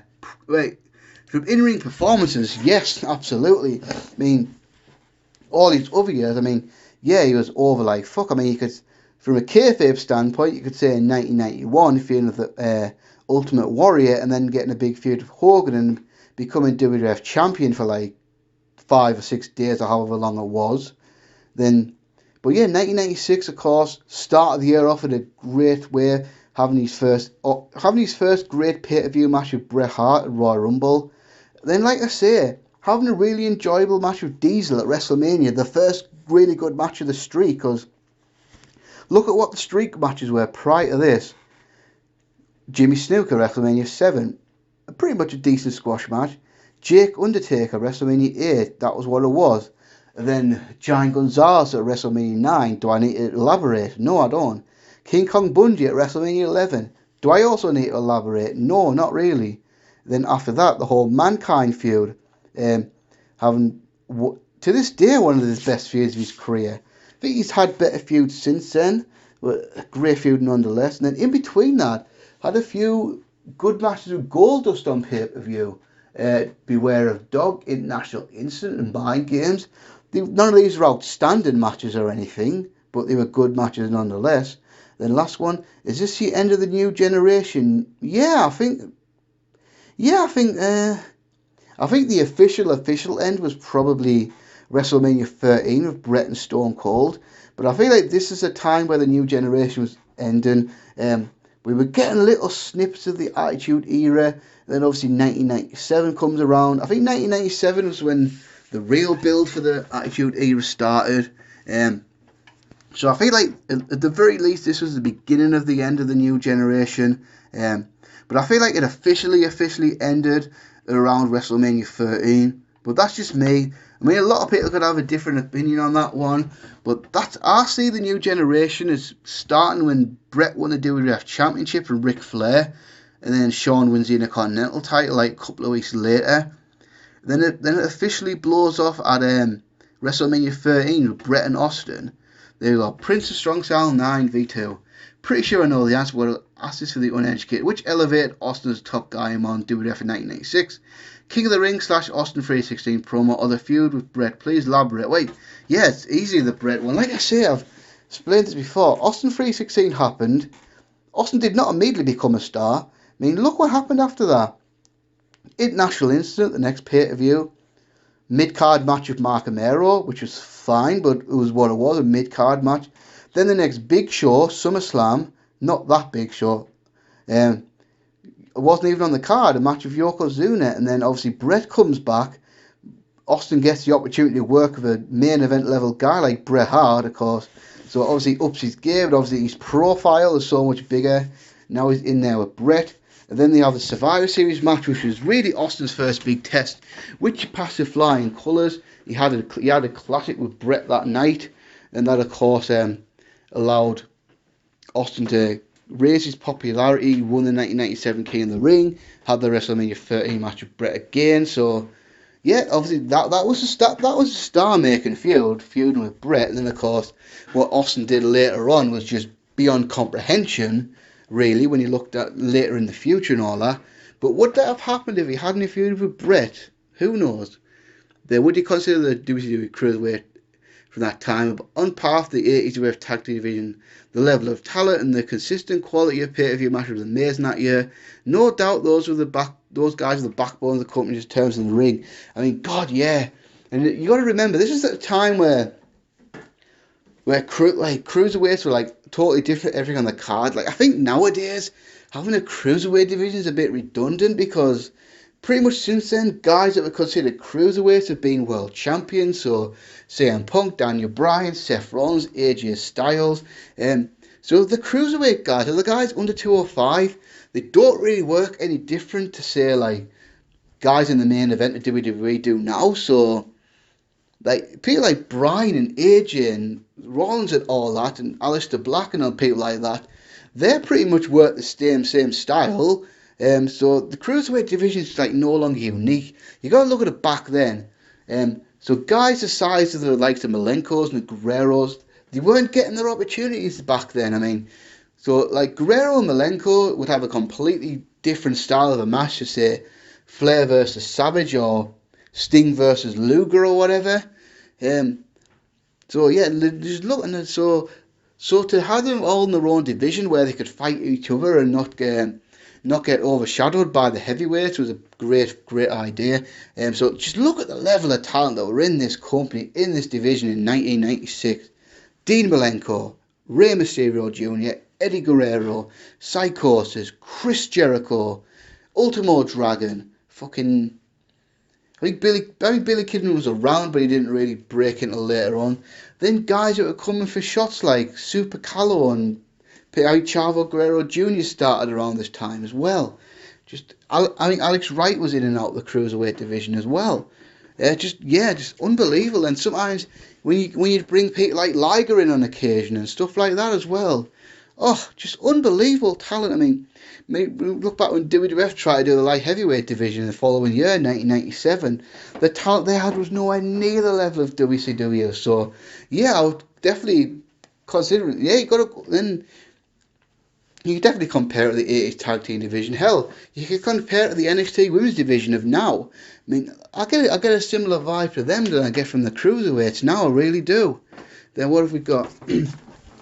I know this might be more related to 1996, but consider I've seen the meme, I've got to ask, considering the mass transit incident got ECW's first pay-per-view barely legal cancelled at first, how the cancellation affected the company?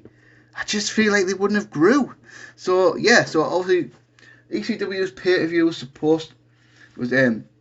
was briefly cancelled after the mass transit incident because pay-per-view people got really scared when they heard about this. Didn't want anything to do with ECW, and cancelled the pay-per-view, and it took pretty much Paul Heyman doing everything he could, begging, threatening, crying, and the ECW fan base just demanding until it got back on. So it barely legal, because I think it barely legal was necessary for ECW to grow, because if they didn't have a successful pay-per-view, they just kind of get pigeonholed into a small indie company. I mean, they needed the pay-per-view to grow and to grow the fan base, to get more, to essentially get more eyeballs on the product, which would enable them to get more money, get more sponsorship, get more licensing deals and all that. I mean, so if they didn't do that, I mean, you gotta remember this is pre-internet as well, so nowadays you can maybe get away with it by distributing your show on YouTube or Twitch or whatever, because I think that's what the cool kids do nowadays, stream on Twitch and things like that. I'm not down with the cool kids though, but so like look what like NWA, but they put their power show on YouTube, and now there's like fight TVs and stuff like that. There was none of that in 1996, 1997.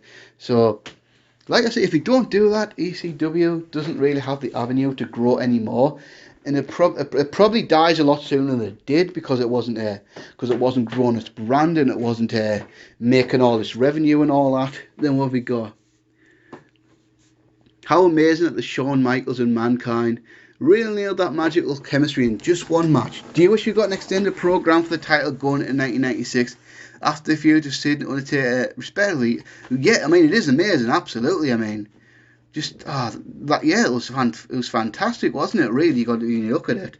You had the first ever match, and the only two people I can really think of, but there's a handful of people that had the first time match ever and had that magical chemistry was Michaels and Angle at WrestleMania 21, because that was a legitimate first time ever match. Then Okada versus Omega at Wrestle Kingdom 11. I believe that was the first time they ever wrestled each other, and they had such a magical match. And this was like that. I mean, and Shawn and Mankind were two completely opposite guys as well. And for whatever reason, they just clicked. As I've explained before, would I've liked to see an extended program? Sure, but where? Where'd you do it? That's my thing. Like I said, the only time I could really see a rematch happening was Buried Alive. And of course, 1997, Shawn was in and out of the company, and then by 98, he was gone. And when he came back, Mick Foley was essentially retired, so they just never really aligned, did it? Hidden Treasures, in black as my terms, the Hidden Gems and Classics for short, from 1996. So, yeah, if we do ref perspective, I'll do a few do ref ones, and I'll go over to WCW. And maybe ECW if I can remember stuff from the top of my head. So, but I think Shawn and Owen from Rage in the Cage, that's an awesome match. It probably doesn't get talked about as much because it was on a relatively low level show, like In Your House, Rage in the Cage, and obviously was sandwiched in between Shawn's Royal Rumble win and then winning the title at WrestleMania 12. Then from Beware of Dog, Triple H versus Mark Mero. That's a really good match, actually. I mean, that show's remembered for two things: the power going out and the strap match between Savio Vega and Austin. But that was an awesome match on there.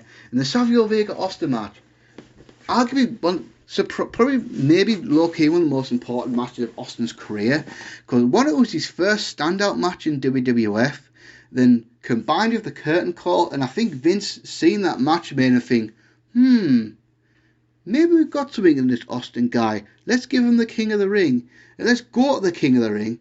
Austin versus Mark Mero is in fact one of the most underrated WWF pay-per-view openers of all time. I mean, that obviously is more memorable for the Austin 316 speech and the Jake match and all that. But that match was, Austin Mero match was great. I mean, it really was a tremendous match. Then the Shawn and Jannetty match that I mentioned earlier from Raw, and it was either July or August of 1996. I can't remember the exact date on that one, but that was a cracking match actually. The Shawn and Hunter match that I mentioned earlier as well.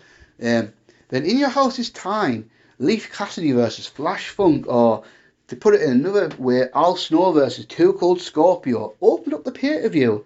Two guys who, Scorpio, Flash Funk was new and all that, and Leif Cassidy was trying to break away from the New Rockers thing, but they had a really, really good opener actually. You should definitely check that match out if you've not seen it. Then from a WCW perspective, I've got to go with Regal versus Finlay from Uncensored. I mean, on a pay-per-view like that is a real gem of that show. I mean, that was just a hard-hitting, manly, rugged type match between two rugged, badass morphos in Finlay and Regal. I think the Flair and Guerrero match from Nitro in 1996. Probably Savage and Flair, their matches, Super Bros, pretty much. I think that's a forgotten match actually, but I think that was That was a fantastic match. Ray versus Malenko from both the night after Bash at the Beach, and then we got the night after Bash at the Beach and what the Clash of the Champions. Great stuff. Ray versus Ultimo Dragon, the opener from Hog Wild. Tremendous match. Malenko versus Psychosis from World War III. Chris Benoit versus Jeff Jarrett from Starrcade. Fantastic match. And Regal versus Sting from Great American Bash. Like, I feel like that's legitimately maybe Sting's most underrated match ever. And on the same show, Ric Flair and Arn Anderson versus Mongo and Kevin Green. Fucking hell. Easily Mongo's best ever match. And I know it was a tag team match, but still, easily his best match he ever had. Then how many sets of questions? We've got 1, 2, 3, 4, 5 more sets of questions. So we're nearly 2 hours in. Bloody hell, this is going to be at least 2.5 hours, I think. So if you've been watching this whole time, congratulations guys, really appreciate it. Then Honor Up Sediata, would you call 1996 the year wrestling fully became TV focused rather than house show focused? Yeah, I think so. Because I think this is the first time we had a real ratings war in our hands, and God, up until that point, it was all about your house shows, especially in the 80s and probably the early 90s as well. You'd get your house shows, you'd have your feuds. So, say for example, Ultimate Warrior versus Rick Rude was the feud. You wouldn't see that match on Raw or pay-per-view because there was only 4 pay-per-views back then. If you wanted to see that match, you'd have to go to the live events. So wherever they went, wherever they had live events. So say they had like 7 live events that week. Warrior and Rude would be on all of them, and they essentially have the same matches, and you'd have to go and see the matches. And especially back in the territory days where your TV was basically promotion for your live events. So you'd have to go to the arena to see the big matches, and that's why you see shows from the 80s and the early 90s, and that's why they were mostly squash match based, because you wanted to get your stars over on television, so people would go to the arenas to pay money to see them. Then of course I think pay-per-views started changing that a little bit, and then it got a little bit more focus on pay-per-views and house shows. Then slowly over time, television became a bit more of a prominent thing with Monday Night Raw. I mean, you'd see more and more main event matches on Raw and stuff like that. And then Raw Nitro started in 1985. Then Nitro started giving away big matches on free TV to get those TV ratings. And of course that forces WWF to really do the same thing. And then obviously it's kind of a thing that we've been left with ever since. So even after the Monday Night Wars ended, we've had a Raw and SmackDown have been mainly television shows and all that, now with big matches on television all the time. And now it's happening now with AEW and all that, having big matches on TV and stuff like that. So yes, I feel like with the Monday Night Wars, the ratings became a big more prominent thing, and it definitely focused the companies to switch their basing it around the TVs now. And God, you got to look at it now. God, the television rights deals now. I'm convinced that TNT deal's pretty much single-handedly made AEW profitable, and WWE could live for years and years and years off the television rights deals. I mean, WWE could just keep renewing the television deals and stay in business for decades because of that, and it's really weird. Was there any slight of the build to King of the Ring? Was there any slight build of King of the Ring about which was a better snake between Jake and Austin? No, not at all, because this was long before Austin started being nicknamed the Texas Rattlesnake. I don't think he was called the Rattlesnake until much later on.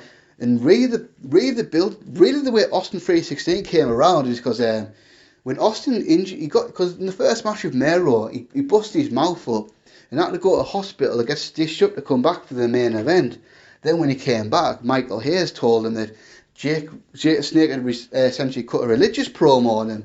So that got the idea of Austin 316, because John 316 is something from the Bible. Apparently, I don't know. I don't actually read the Bible, but John 316 is actually a Bible thing. And then that made Austin say Austin 316. So no, there was no build-up whatsoever about snakes of any kind, to the best of my memory anyway. Then we got... it's a good one. This is, how would you compare the way the Shield ran wrestling in 2020 to the way the Shield Click ran wrestling in 1996? Yeah, that's an interesting one, isn't it? Because you look at wrestling right now, Roman Reigns and Jon Moxley, probably the two biggest stars of the respective companies. Seth Rollins had a big year this year as well. Obviously it's a lot less political. I mean, I feel like the egos of the Free Shield guys is nowhere near the ego that the Clicks had, and I feel like Reigns, Moxley and Rollins are much better people than like Michaels, Nash and Hall and all that. So I think it's just much less political bullshit goes on nowadays than what went on back then. So, but it is an interesting one, isn't it? Because yeah, 1996 you had Shawn as your top guy in WWF, then Diesel and Nash and Hall really running WCW. I mean, Triple H wasn't there yet, so then obviously 1997 you've got Shawn Hunter doing DX on Raw, then Nash and Hall being the outsiders in WCW. So yeah, I think it's definitely an interesting parallel for sure. Do you think Undertaker would have retired at the end of the 90s if the Mankind feud never happened? No, not really. I don't think he would have retired. I think maybe. I think it definitely helped his career a lot, because at the time some of the feuds he was having were horrific with like people like Bundy and fucking Giant Gonzalez and all that sort of all that bollocks and all that. So this feud, I think this feud definitely made him, but I don't think he would have retired. Not really. I think yeah, he might not have had the career he went on to have and stuff like that, but I think the Undertaker character was strong enough that it would have survived. I don't think he would have retired at all. He might have changed the character somewhat, or maybe dropped the Undertaker and became Mark Calloway or something, but definitely don't see him retiring in the 1990s, no. Do you think ECW lost too much danger for some of the wrestlers becoming cruiserweights in WCW? I think this is the problem with ECW in general, and I think like companies like Ring of Honor and Impact and MLW face the same problem now. If you're a company of that size, you're always going to lose your best talents, because your best talents are going to want to go on a bigger stage, and they're going to want to make the most money they can. And this is a constant problem throughout ECW's history. So pretty much through when ECW became popular, the guys were left, right and centre going to either WCW or WWF. So it wasn't just this one.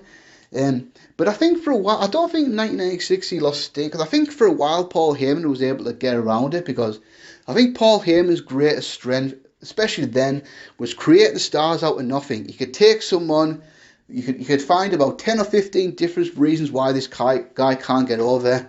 But what Heyman could find the reason that they could get over, accentuate that strength, and make that guy a star. So I feel like it didn't really start hitting them until 99, 2000. So for me, I think one of the big killers was when Shane Douglas left that year. Then in one fell swoop, Taz and the Dudley Boys went to WWF in like August or September in 1999 or whatever it was. And then obviously at the time, because I think the talent dried up, in 2000 you had like Lance Storm and Mike Awesome both going. And I think because I think that time the talent really started drying up.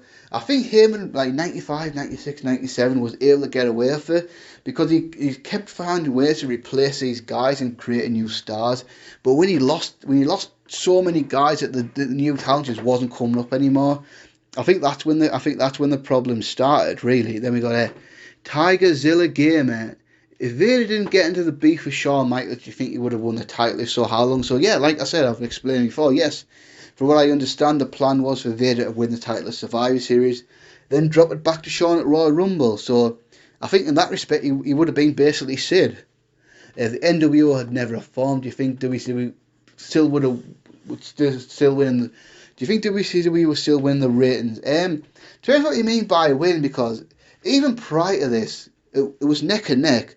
There was no clear winner. Like maybe WWF would win for a couple of weeks, WCW would win one, then Raw would win one, then Nitro would maybe win 2 or 3, and then Raw would come back with a couple of wins. So what I think what basically would have happened, it would have been basically like that. So certainly, absolutely not would WCW would not have won the ratings for 83 weeks in a row. That is something I'm utterly convinced of. Well, yeah, I think it would have been a back and forth thing more than anything for the rest of 1996, and then I guess when I guess he might have started losing the war once the Hart Foundation and Steve Austin got hot in 1997. So I feel like the WWF would have started winning the ratings war in maybe 1997 and not have to wait all the way till 1998 to do it. But as far as 1996, I just think, yeah, I think it would have been more of the same, back and forth. Then what have we got? If Bret hadn't left for a while, do you think it would have been for better or worse? So, that's a funny there, because I think Bret needed that break, but at the same time, WWF was certainly worse off not having a star like Bret Hart on the roster for 8 months, especially when you factor in that Diesel and Razor were leaving at the same time that Bret had his hiatus, and that really left WWF light on star power, didn't it? So that's a funny one. For me, I think it was a good thing for Bret, because I think he needed that break, because at that point he'd been for WWF since 1984, pretty much non-stop, and you got to remember that wrestled for about 6 years before that, so pretty much wrestled 18 straight years without a proper break. Then he obviously had this break, and then he got lucky. I think he got lucky really, because his contract expired around the same time, and then he managed to leverage himself into getting this amazing deal with Vince, which criticise him all you want, but he did. Of course, he leveraged himself to get a much better deal. Of course, he did. Why wouldn't he do that? It's business. But yeah, obviously, I think the show was probably worse than not having Bret, but I think it was better for Bret. Then favourite rivalry in any wrestling promotion. So personal favourite, because it was a big feud of my childhood that I loved, Undertaker versus Mankind. I mean, because when I was like 9 going on 10, I knew wrestling wasn't real, but I still liked to play along with it to an extent, because it was just enjoyable that way. And this was obviously before I was on the internet and stuff like that. Because it was the first time as a wrestling fan I really bought the Undertaker was in trouble. Like, holy crap, this Mankind guy might be the guy that actually has the Undertaker's number here.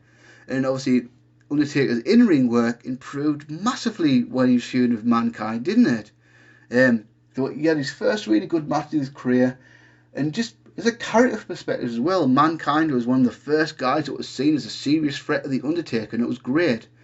Main reason you love Shawn versus Mankind so much, the action, the chemistry. I mean, just the insane action in this. I mean, the action in this one. I mean, what I love, because Shawn Michaels at the time was like goody two shoes babyface, and it was kind of hard. You can't really buy. It was hard to buy Shawn Michaels kicking someone's ass, wasn't it?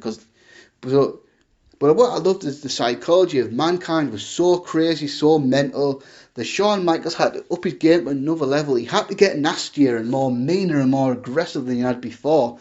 And I think that helped Shawn Michaels' character out so much. I really do. I feel like that was a massive help to Shawn Michaels' character at that time. I think it's something he really, really needed, to be more aggressive in the ring. And Mankind certainly helped bring that out of him more than anything.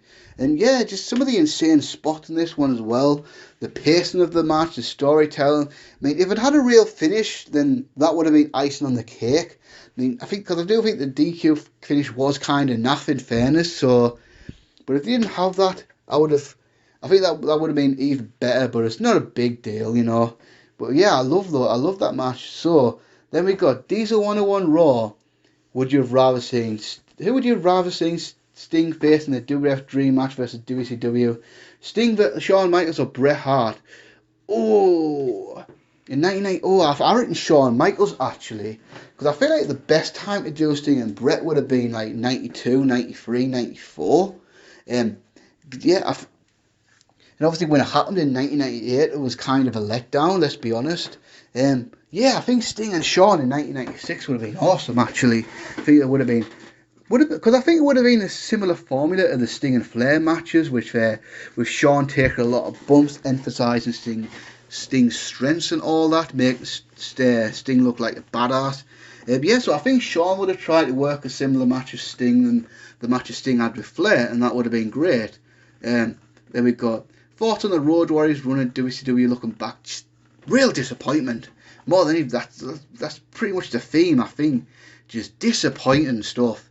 I mean, it wasn't bad at all. I mean, they had a few good runs.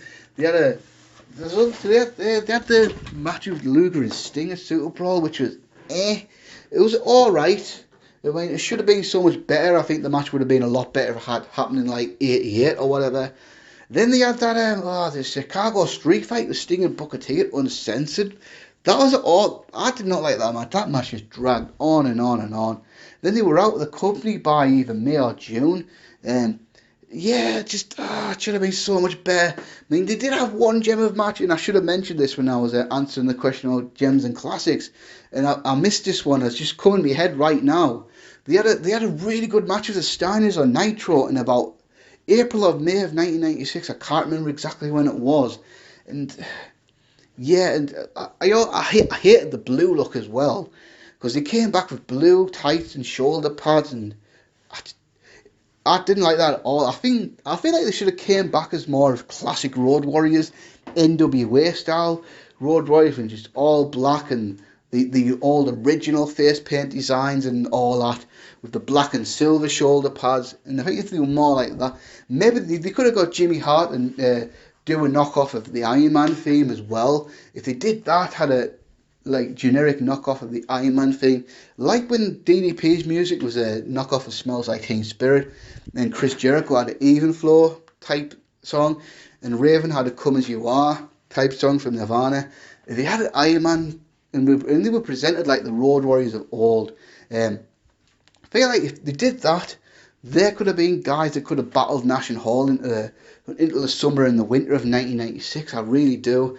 Yeah, it was kind of, they were there and then they weren't, and then they came back into WF in 1997, and that was good. I would say LOD in 97 was good. It wasn't great.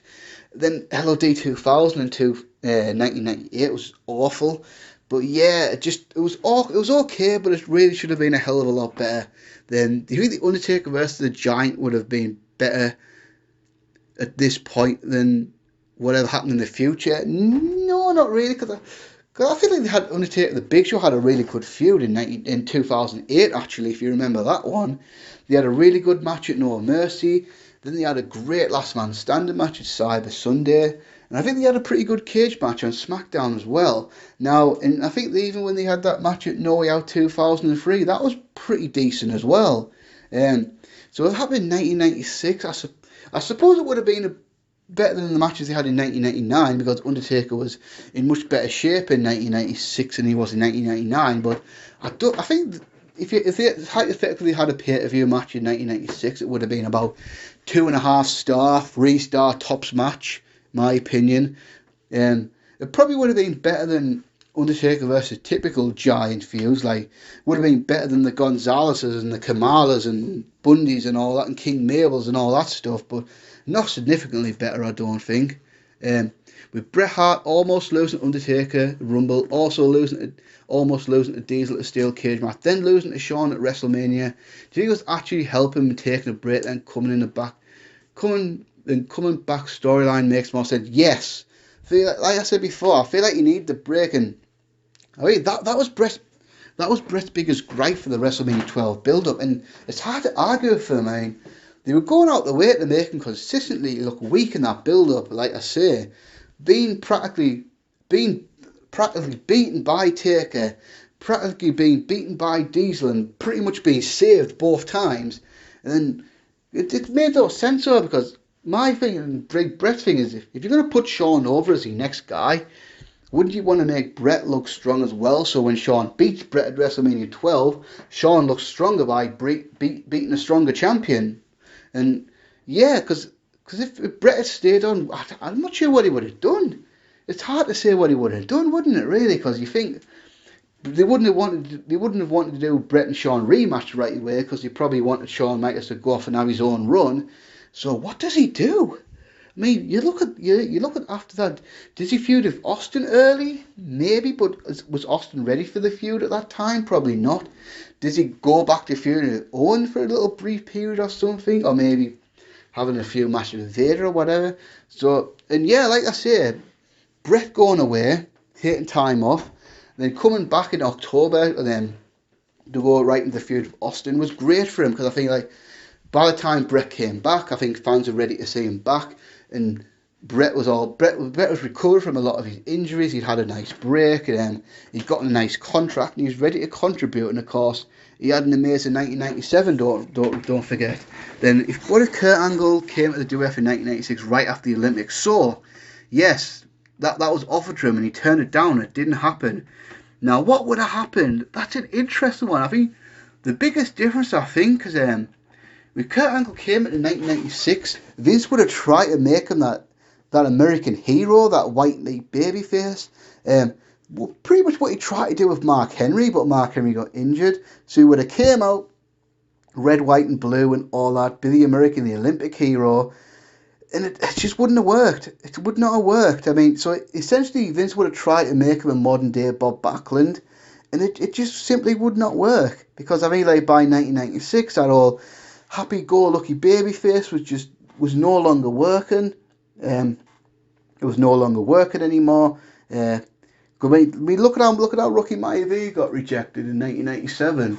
That probably would have been Angle. So coming in the Attitude Era, when the whole Rocky Maivia thing had already happened, Vince was able to turn that into a positive. Make Angle deliberately a delusional heel who thinks he's a babyface and fans are going to hate him because of that. So he came in, he probably would have got rushed to the main roster, because if you remember, when Angle came in 1999, he'd already been signed with the company for about a year at that point.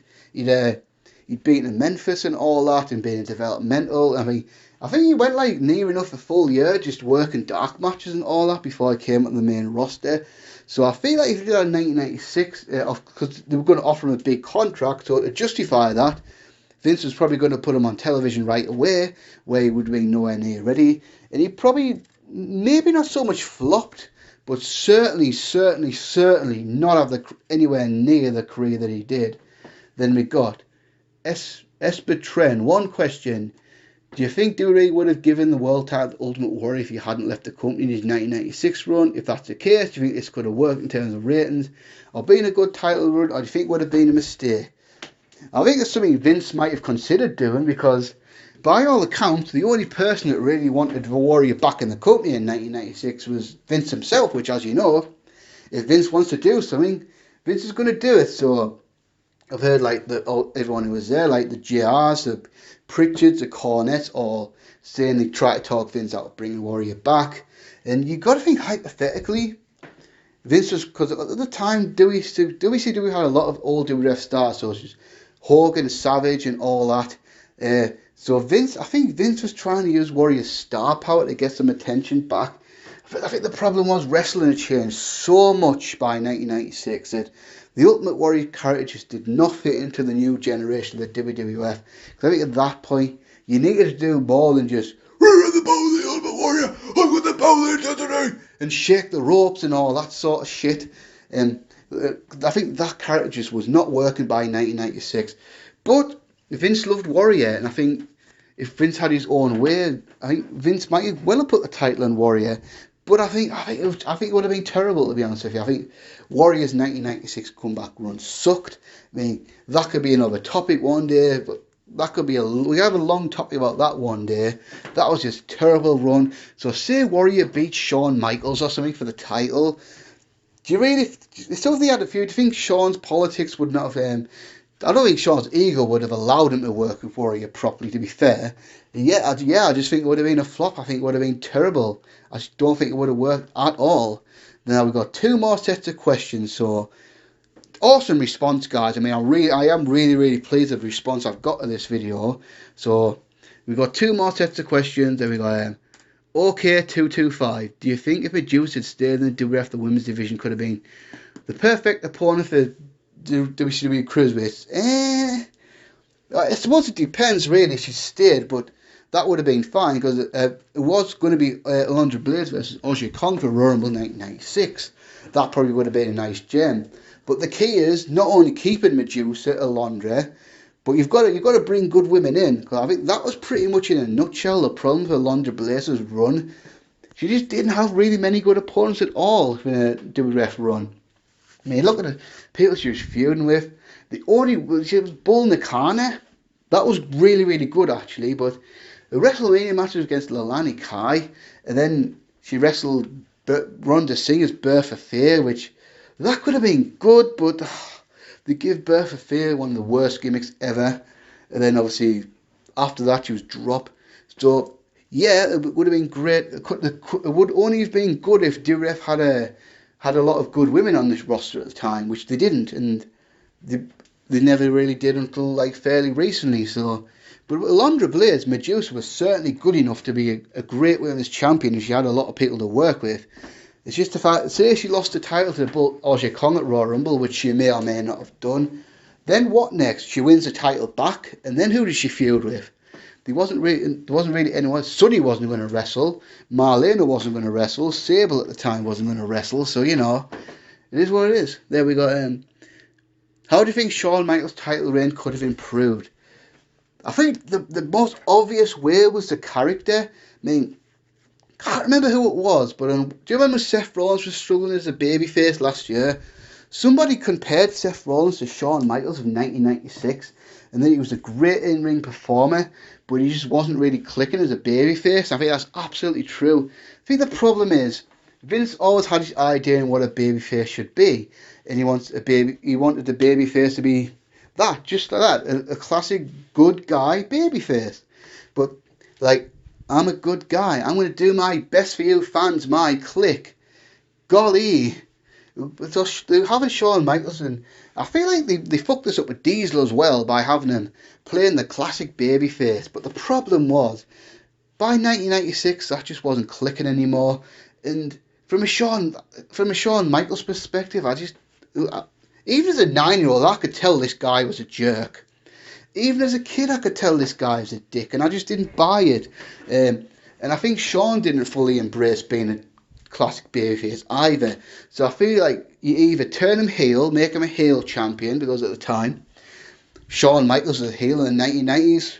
In real life, was a complete heel, so it would have worked a treat, wouldn't it? I mean, look at when he turned heel and then started DX in 1997. But even before that, he had a bit of more of an edge about him in 1997. So you could either turn him heel outright and have him be a heel champion in the mould of like a Ric Flair, cocky, arrogant piece of shit who gets beat up by the babyface but hangs on to the title somehow, and then still brags about how he's the best and all that, and how he's got all the best suits and the women and all that sort of stuff. Or you could have just made him be more of an aggressive, edgy babyface, and because I feel like because the in-ring performance was excellent. I mean, you look at Shawn Michaels' work back then, tremendous. But that's just, because you got to think this is around the time that National Hall were going to WCW and kind of introducing the idea that it's cool to be a bit bad. And then you had like the rebellious characters in ECW as well and all that sort of stuff. So I just feel like a character change more than anything is probably the most obvious and easy way to improve his title reign. Then you've got, had Vader won the title of SummerSlam, I think he could have had a great title reign. Not really, because I think the idea was always to put the title back on Shawn, so he could have had a nice solid reign for sure. Maybe he could have had a couple of matches with Undertaker, and maybe Vader and Brett for its time, that could have been pretty good, but I don't think it would have been a great title reign by any means. If Razor and Diesel had stayed in the WWF, do you think Razor could have been WWF champion? Razor was talented enough to be the WWF champion, absolutely, I think that's true, but as I explained earlier in the video, I just feel like you've kind of been pigeonholed as being the WCW champion, the Intercontinental champion at the time, and I just think it was hard to get out of his head, that perception, and I think obviously his drink and drug problems at the time didn't help. I mean, I know that's kind of a cop-out because Shawn Michaels had those same drink and drug problems and Vince went with Shawn Michaels, so he was talented enough to be champion, but deep down, I'm guessing he probably wouldn't have been. It's a funny one. I think WCW from McCree's was actually a great move, not only financially, but because, like I say, he was kind of pigeonholed now in WWF as a great Intercontinental guy, great upper mid-carder, but it just seemed like he was never going to get his chance to break into the main event. And then, what was the reaction to the Goldust versus Razor feud in 1996? And do you think that Goldust could work in 2020? Well, I'll answer the last question first. Not a chance a Goldust character works in 2021. I mean, it was controversial enough back then, but could you just imagine like the anti-homophobia groups and that now? It's like all the glad stuff and then social media. They crucified WWE if they try to pull a Goldust out in 2021. It's just totally different times. Absolutely would not work. And what was the reaction? I don't know, because it was like 25 years ago when I was 9, so I wasn't like a mature adult or anything. So I probably thought it was weed and all that, because it was like, yeah, because obviously there was obviously sexual innuendos that they probably didn't commute in my little innocent brain in 1996 that I would have gotten out and all that. But yeah, I remember thinking the character was, because I remember thinking because the character was unlike anything that I'd ever seen before, and it was just, he was a really great heel at the time, and it was really, yeah, it was just totally different, wasn't it? Because I was a Razor Ramon fan back then as well, so I probably wanted Razor Ramon to beat him up, if I'm honest with you. I mean, it's hard to say, but it is what it is. Last set of questions, so we're nearly there, guys. So again, awesome response to this Q&A. There's a VM, best moment of Hollywood Hulk Hogan in 1996 besides turning heel. Besides turning heel, I guess when Piper returned or I suppose debuted in this case in WCW Halloween Havoc 1996 to confront him, that felt like a big moment. I mean, because I think WCW built a lot of, they actually built up a big roster by that point. And I feel like Piper was one of the last missing puzzles where Piper was still a huge star by 1996, and now the rules were flipped. Hogan the heel, Piper the babyface. So the Piper to return to confront Hogan to really set up the Starcade match. For me, that was probably my favourite Hogan moment besides turning heel and join the NWO. And again, worst pay-per-view main event of the year from WWF/WCW. Then there you go. Yeah, like I said before, the uncensored match. God, I hate that match so much. I mean, I don't really want to harp on about it again, but yes, that uncensored cage match, fucking horrible. There we go. This is a good one. Most underrated champion of 1996. That's a really good question. I could say maybe Goldust as Intercontinental Champion, but or Dean Malenko as a Cruiserweight Champion. But I'm going to go with Owen Hart and the British Bulldog as the WWF Tag Team Champions. I know you said champion, but I'm going to go with a tag belt with Davey Boy and Owen becoming the Tag Team Champions, because you got to remember what the Tag Team division was in 1996 was basically Smoking Guns, Godwins, Body Donners, New Rockers. Probably the lowest point ever in the WWF Tag Team division of all time. Even to this day. I think even the Tag Team division now, you've got some exciting teams in there. So when Davey and Owen won those titles from the Smoking Guns, I think they pretty much helped rebuild the tag titles, because at that point Davey and Owen had kind of had the sniff in the main event, but were never WWF champions, and there wasn't a whole lot for them to do in the singles ranks anymore. So obviously they're both managed by Cornette, which the later the match being managed by Clarence Mason. They were brothers-in-laws. It was a great team. It was honestly like a really great team, because you had the power and strength for Davey Boy combined with the high flying and the wrestling, and both wrestling of Owen Hart. I mean, Owen Hart was obviously more the flashy of the two, but Davey had the size to them to be believable as badass motherfuckers. And it's just a great team, and I think they did a really good job of really rebuilding the reputation for the tag team division. And the last question in the Q&A: would the Big Papa Pump character of Scott Steiner work in 1996? I think so. I really do think so. I think, because obviously it worked in 1998, so I don't see any reason why, say if